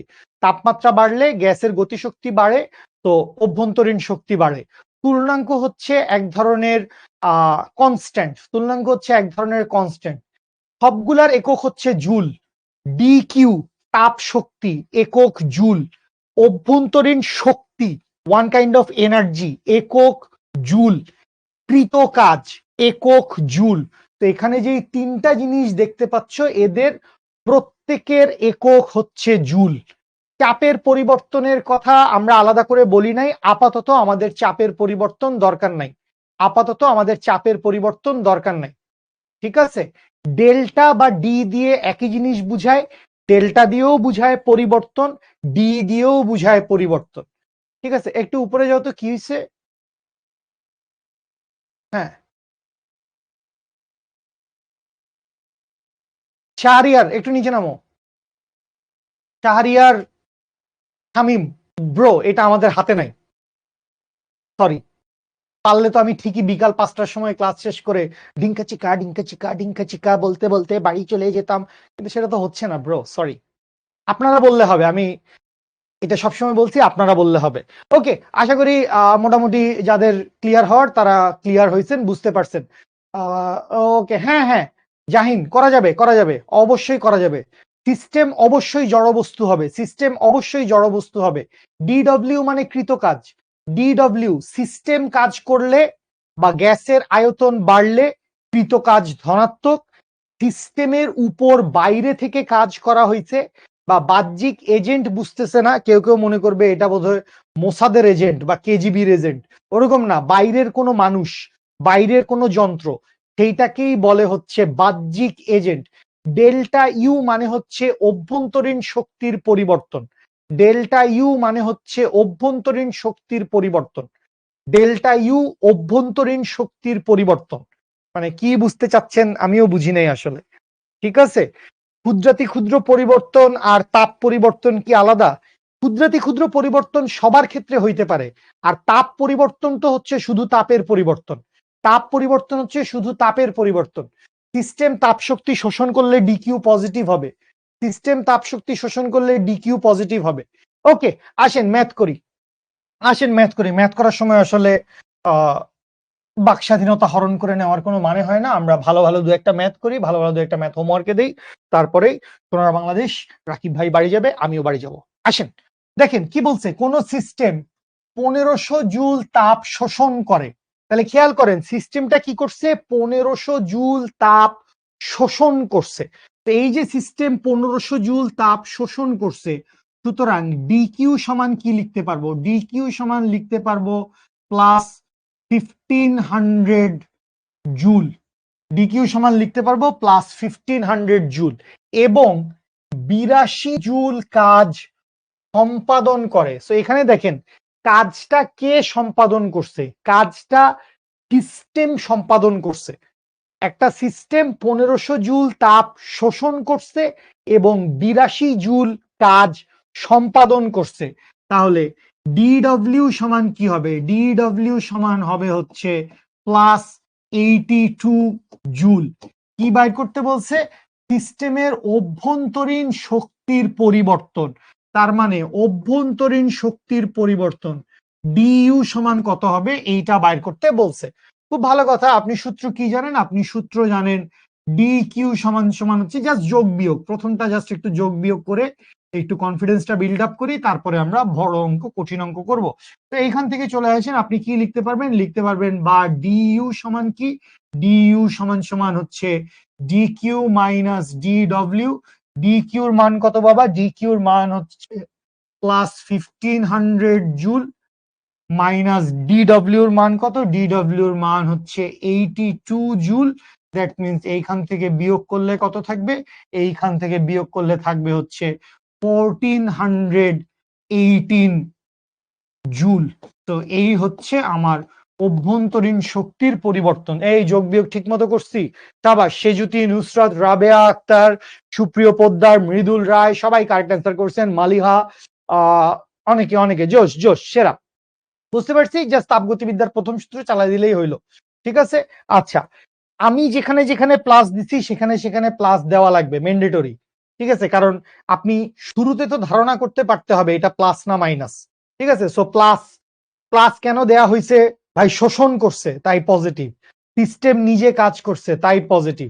ঠিক আছে, ওকে, হ্যাঁ, আমরা ক্ষুদ্রাতি ক্ষুদ্র পরিবর্তনের সূত্র দিয়ে অঙ্ক করব, আমরা এই সূত্র দিয়ে সব অঙ্ক করব। ডিকিউ সমান ডিইউ যোগ ডিডব্লিউ, এই সূত্র দিয়ে আমরা সব অঙ্ক করব। আচ্ছা, এর পরের অঙ্কটা আসেন, বেশ ফাটাফাটি ইম্পর্টেন্ট একটা ম্যাথ, পুরা বুয়েট স্ট্যান্ডার্ডের একটা ম্যাথ নিয়ে আসছি, যে আজকের ক্লাসে একটা ম্যাথ যদি আমরা ভালো মতো করি আমরা এই ম্যাথটা করব। তো এই ম্যাথটা আমাদের জন্য ভেরি ভেরি ভেরি ইম্পর্টেন্ট। এই ম্যাথটা আমাদের জন্য very very very important. So কি বলছে? 1 গ্রাম পানিকে, 1 গ্রাম পানিকে স্বাভাবিক বায়ুমণ্ডলীয় চাপে, স্বাভাবিক বায়ুমণ্ডলীয় চাপে, স্বাভাবিক বায়ুমণ্ডলীয় চাপ মানে কি? স্বাভাবিক বায়ুমণ্ডলীয় চাপ মানে হচ্ছে 1.01 ইন্টু 10⁵ প্যাসকেল।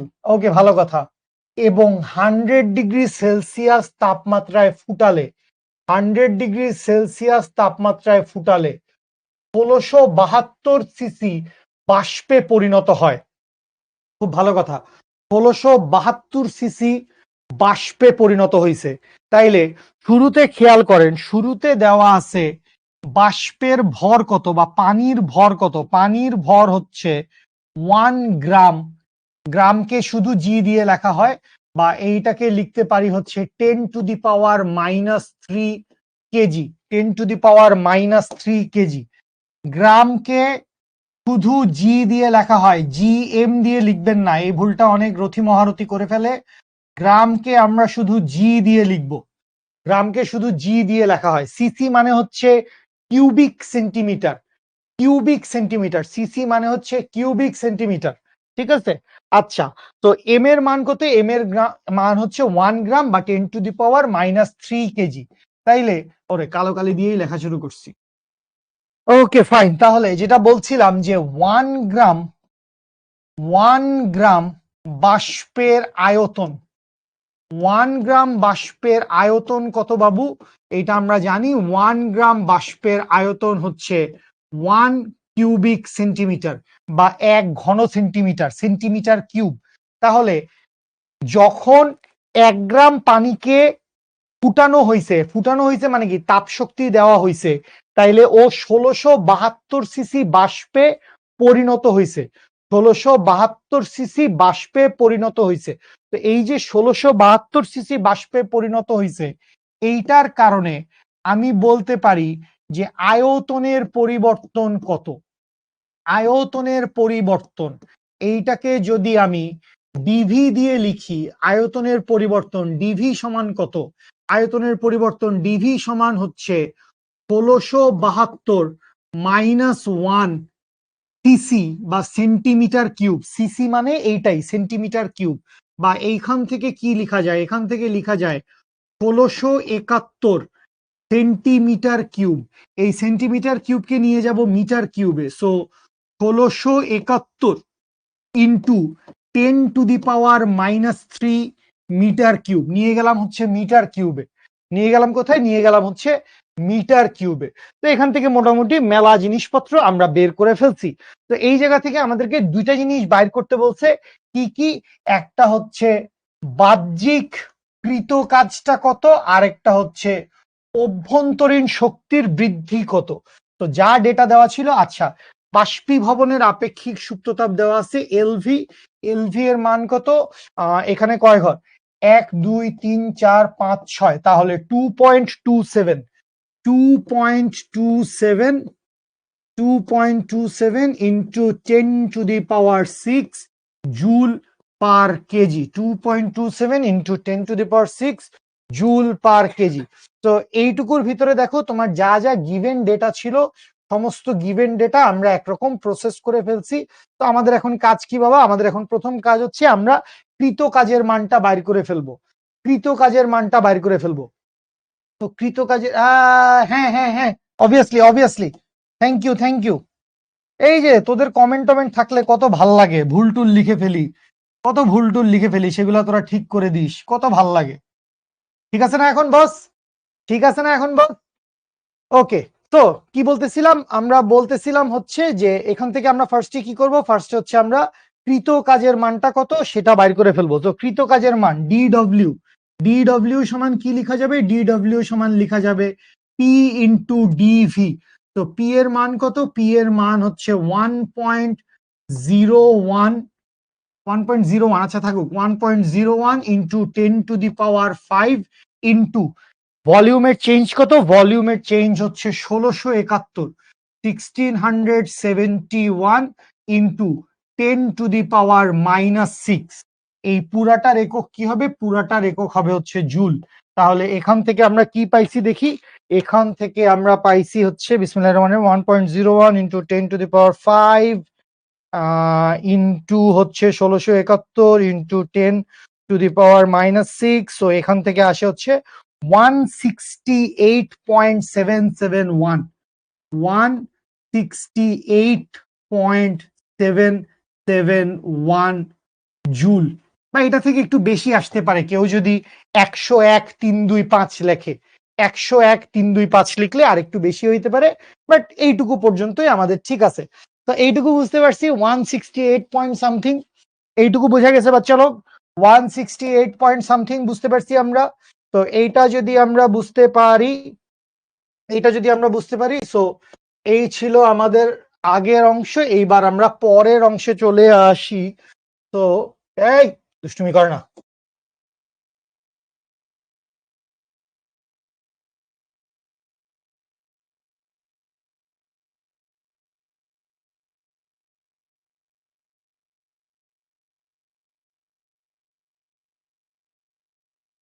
কয়টা হয়েছে এরকম পৃষ্ঠা? ও, একটাই তো।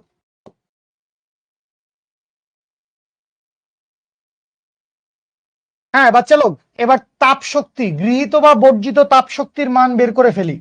গৃহীত বা বর্জিত তাপ শক্তির মান বের করে ফেলি। সো গৃহীত তাপ শক্তির মান কত আসবে? খেয়াল করো, তোমাকে কি হয়েছে, 1 গ্রাম পানি, এই 1 গ্রাম পানি কি হয়েছে, এই 1 গ্রাম পানি বাষ্পীভূত হয়েছে। এই 1 গ্রাম পানি বাষ্পীভূত হয়েছে, তার মানে আসলে কি হয়েছে, এই 1 গ্রাম পানিকে সুপ্ত তাপ অতিক্রম করে যাইতে হয়েছে। এই 1 গ্রাম পানিকে কি করতে হয়েছে, সুপ্ত তাপ অতিক্রম করে যাইতে হয়েছে। সুতরাং সুতরাং গৃহীত তাপ শক্তি, গৃহীত তাপ শক্তি, গৃহীত তাপ শক্তি, সেটাকে যদি আমি কিউ দিয়ে লিখি বা ডিকিউ দিয়ে যদি লিখি, তাহলে ডিকিউ সমান কি আসবে, ডিকিউ সমান আসবে M into L V.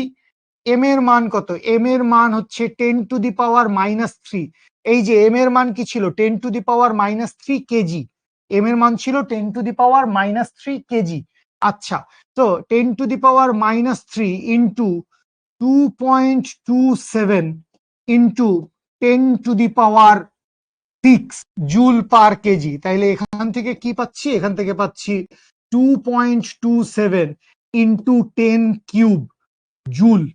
2.27 into 10³ joule. বাচ্চা লোক এদূর বুঝতে পারছি। তো আমরা গৃহীত তাপ শক্তির মান কত সেটা বাইর করে ফেললাম, গৃহীত তাপ শক্তির মান কত সেটা বাইর করে ফেললাম।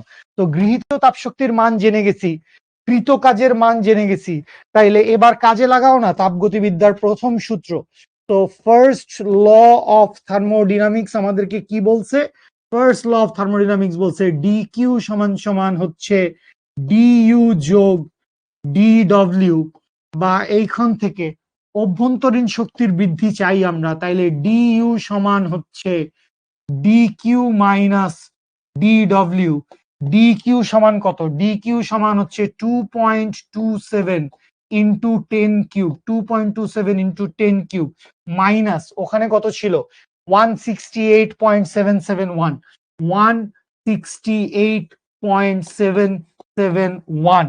দ্যাট মিনস এখান থেকে বিয়োগ করলে আমরা অ্যান্সার পেয়ে যাব হচ্ছে 2.27 ইন্টু 10³ মাইনাস 168.771, 2101,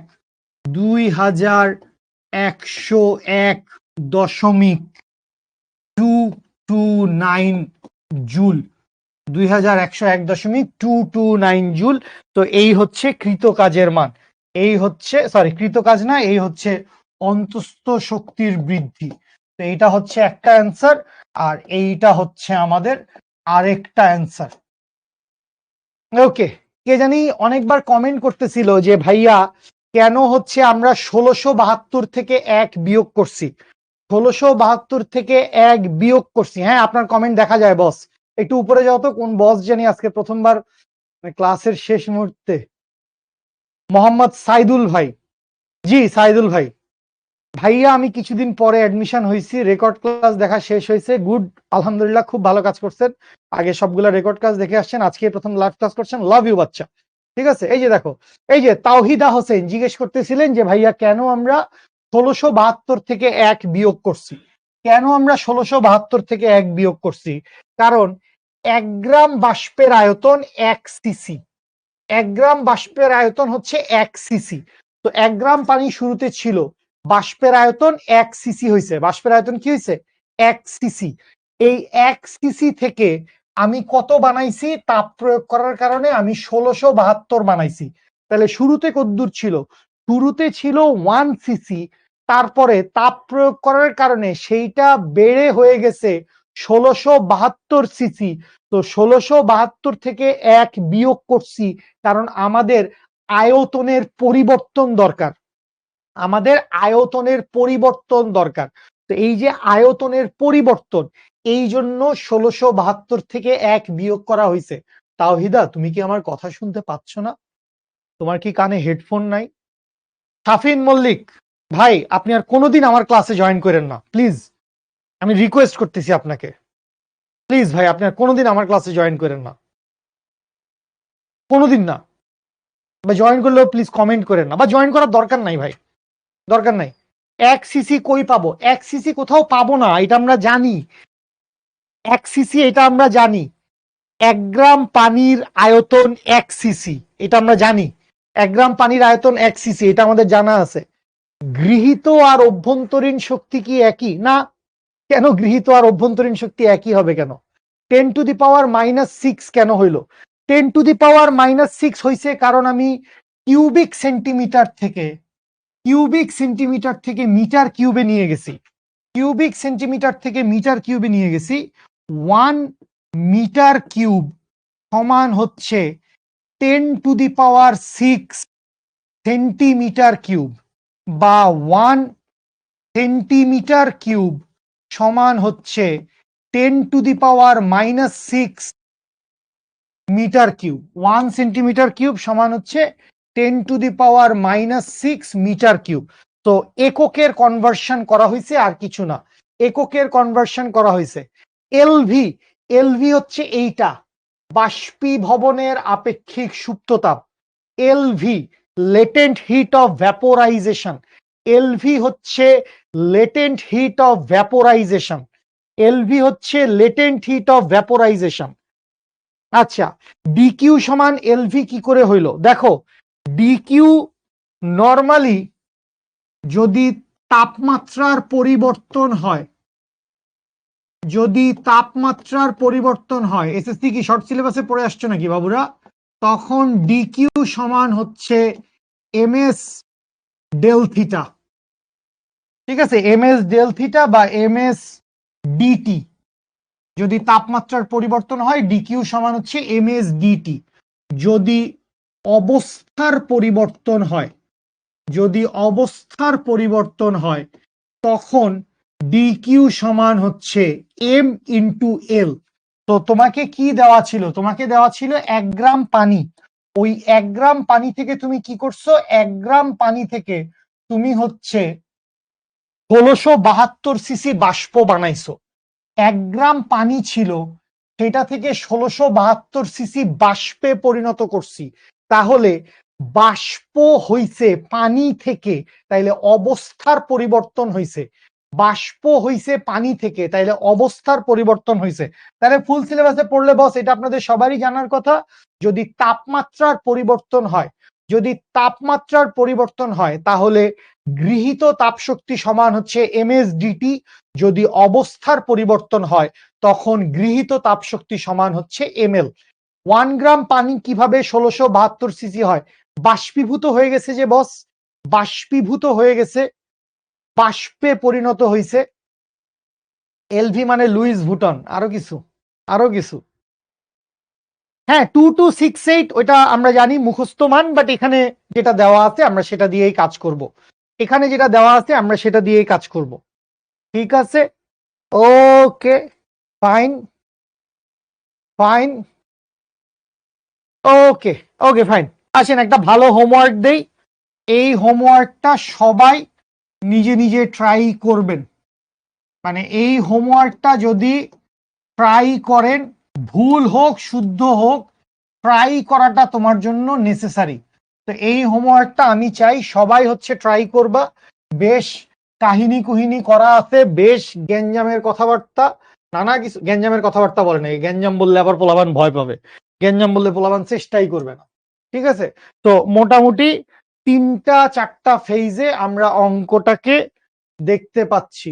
তিনটা চারটা ফেজে আমরা অঙ্কটাকে দেখতে পাচ্ছি। তো আমরা হচ্ছে এই অঙ্কটা নিজেরা সবাই প্র্যাকটিস করব। তাপ শক্তির আদান প্রদান রিলেটেড, তাপ শক্তির আদান প্রদান রিলেটেড, এই রিলেটেড আমরা তাপগতিবিদ্যার প্রথম সূত্র ব্যবহার করে একটা অঙ্ক দিছি। তো এই অঙ্কটা সবাই ট্রাই করেন, সবাই নিজেরা ট্রাই করেন। গ্রুপে আমাদের যে Q2 এর গ্রুপ আছে সেই গ্রুপে হচ্ছে পোস্ট করেন। Q2 এর যে গ্রুপ আছে সেই গ্রুপে হচ্ছে পোস্ট করেন, পোস্ট করে হচ্ছে আমাকে ট্যাগ বা মেনশন করেন। আমি দেখব। অঙ্ক পারা নেসেসারি না, অঙ্ক সঠিক হওয়া নেসেসারি না, তোমার চেষ্টা করাটা হচ্ছে নেসেসারি। যে তুমি প্লিজ চেষ্টা করো, ভাইয়া এটা চাইছে যাতে তুমি চেষ্টা করো। আচ্ছা, কারো নিতান্ত ফেসবুক না থাকলে সমস্যা নাই, কিছু করার নাই, নিজে বাসায় প্র্যাকটিস করেন, বাসায় নিজে নিজে প্র্যাকটিস করেন, খাতায় রাখেন প্র্যাকটিসটা, খাতায় প্র্যাকটিসটা রাখেন। ভাইয়া যখন নেক্সট দিন ক্লাসে এটা করায় দিব, বুঝায় দিব, তখন আপনি আরো ভালোভাবে ক্লিয়ার হয়ে যাইতে পারবেন। সবাই প্র্যাকটিস করেন, প্র্যাকটিস করাটা অনেক বেশি নেসেসারি। ঠিক আছে, প্র্যাকটিস করাটা অনেক বেশি নেসেসারি। তো এই হচ্ছে বাচ্চা লোক, আজকের ক্লাস এই পর্যন্তই। আমরা তাপগতীয় প্রক্রিয়ার ভিতরে ঢুকতে পারি নাই, নেক্সট দিন আমরা ইনশাল্লাহ তাপগতীয় প্রক্রিয়ার ভিতরে ঢুকবো। এন্ড শেষ করি ক্লাসটা। একটা ভালো কথা দিয়ে ক্লাস শেষ করতে সবসময় ভালো লাগে। তো দুইটা জিনিস আপনাকে আসলে মনে রাখতে হবে, মানে জীবনে তো আসলে কষ্ট ছাড়া কেষ্ট মেলে না। তো কষ্ট ছাড়া কেষ্ট মেলে না, আপনাকে আসলে কিছু কিছু কষ্ট করতেই হবে। তো ওই কিছু কিছু কষ্টের ভেতরে আপনি চুজ করেন দ্য পেইন অফ ডিসিপ্লিন। মানে ডিসিপ্লিনে থাকাটা একটা কষ্টের ব্যাপার। আপনি প্রতিদিন সকালে ঘুম থেকে উঠবেন, ঘুম থেকে উঠে একটু এক্সারসাইজ করবেন, রেগুলার নিয়মিত ঠিকঠাক খাওয়া দাওয়া করবেন, পড়তে বসবেন, এটার জন্য ডিসিপ্লিনে থাকাটা কষ্টের কাজ। তো you have to choose between the pain of discipline or the pain of regret. কেউ যদি এখন ঠিকঠাক মতো না পড়েন, কেউ যদি ডিসিপ্লিনড লাইফ লিড না করেন, তাহলে ইন দা এন্ড যখন বোর্ড ফাইনাল পরীক্ষা হবে বা কলেজের ইয়ার ফাইনাল পরীক্ষা হবে, টেস্ট পরীক্ষা হবে বা অ্যাডমিশন টেস্ট পরীক্ষা হবে, তখন আপনার অনেক মনোবেদনা থাকতে পারে, অনেক আপনি রিগ্রেট ফিল করতে পারেন। তো চুজ করেন যে আপনি রিগ্রেট করতে চান নাকি আপনি ডিসিপ্লিন লাইফ লিড করতে চান। ঠিক আছে, অবশ্যই সৌরভ ভাইয়া বলছে, আমি বলছি, যাতে আপনাদের সবার মাথায় ঢুকে যায়। কিভাবে সাবমিট করবেন? ছবি, অঙ্কটা করার পর ছবি তুলে গ্রুপে পোস্ট করবেন। ঠিক আছে, অঙ্কটা পড়ার পর ছবি তুলে গ্রুপে পেস্ট করবেন। ওকে, শুকর আলহামদুলিল্লাহ। ইমরান ভাই দোয়া করবেন, লাভ ইউ, অনেক ভালোবাসা রইল। 4.39 পেয়ে ফিজিক্স নিয়ে পড়া যাবে? বাবু আগে ঠিক বানান ঠিক কর। পড়া মানে হচ্ছে পরিধান করা, তোদের কাজ হচ্ছে পড়া পড়া। তো আগে তুই বানান ঠিক কর, তারপর ফিজিক্স নিয়ে পড়ার কথা আমরা ডিসিশন নিব। হ্যাঁ, পড়া যাবে। তুমি নিশ্চয়ই 4.39 এসএসসি তে পাইছো, এইচএসসি তে তুমি জিপিএ 5 পাও, তুমি অবশ্যই ঢাকা ইউনিভার্সিটিতে ইনশাল্লাহ পড়তে পারবা, চান্স পাইতে পারবা। ঠিক আছে, দ্যাটস অল বাচ্চা লোক, লাভ ইউ সো মাচ। দেখা হচ্ছে ইনশাল্লাহ নেক্সট ক্লাসে। 10 মিনিট টাইম বেশি নিলাম, এটা তো মানে সুবিধা। ঠিক হতে কোনো ক্লাস এখন 5 মিনিট বেশি নেওয়া যাচ্ছে না, আমরা তো সুবিধায় আছি যে আমরা 10 মিনিট সময় বেশি নিতে পারছি। শান্ত ভাই, আমি পারি নাই শান্ত ভাইয়ের কমেন্টটা না নিয়ে। শান্ত ভাই আসসালামু আলাইকুম। শান্ত ভাই, আমি ইখতিয়ার উদ্দিন মোহাম্মদ বখতিয়ার বিন নিউটন আইনস্টাইন আল্লামা ওরফে ডেল কার্নেগি। শান্ত ভাই, আমার নাম মাসুদ জাভেদ জিমি, আমি ফিজিক্স পড়াচ্ছি, শিখর সাথে আছি, পড়াশোনা করেছিলাম বুয়েটে মেকানিক্যাল ইঞ্জিনিয়ারিং এ। থ্যাংক ইউ, আল্লাহ হাফেজ, গুড নাইট। আবারও শিরায় শিরায় লিখছস, কইছিনা শিরায় দূষিত রক্ত থাকে, কইছিনা ধমনী ধমনী লিখতে, সব দূষিত রক্তের দল। আল্লাহ হাফেজ, লাভ ইউ, বাই।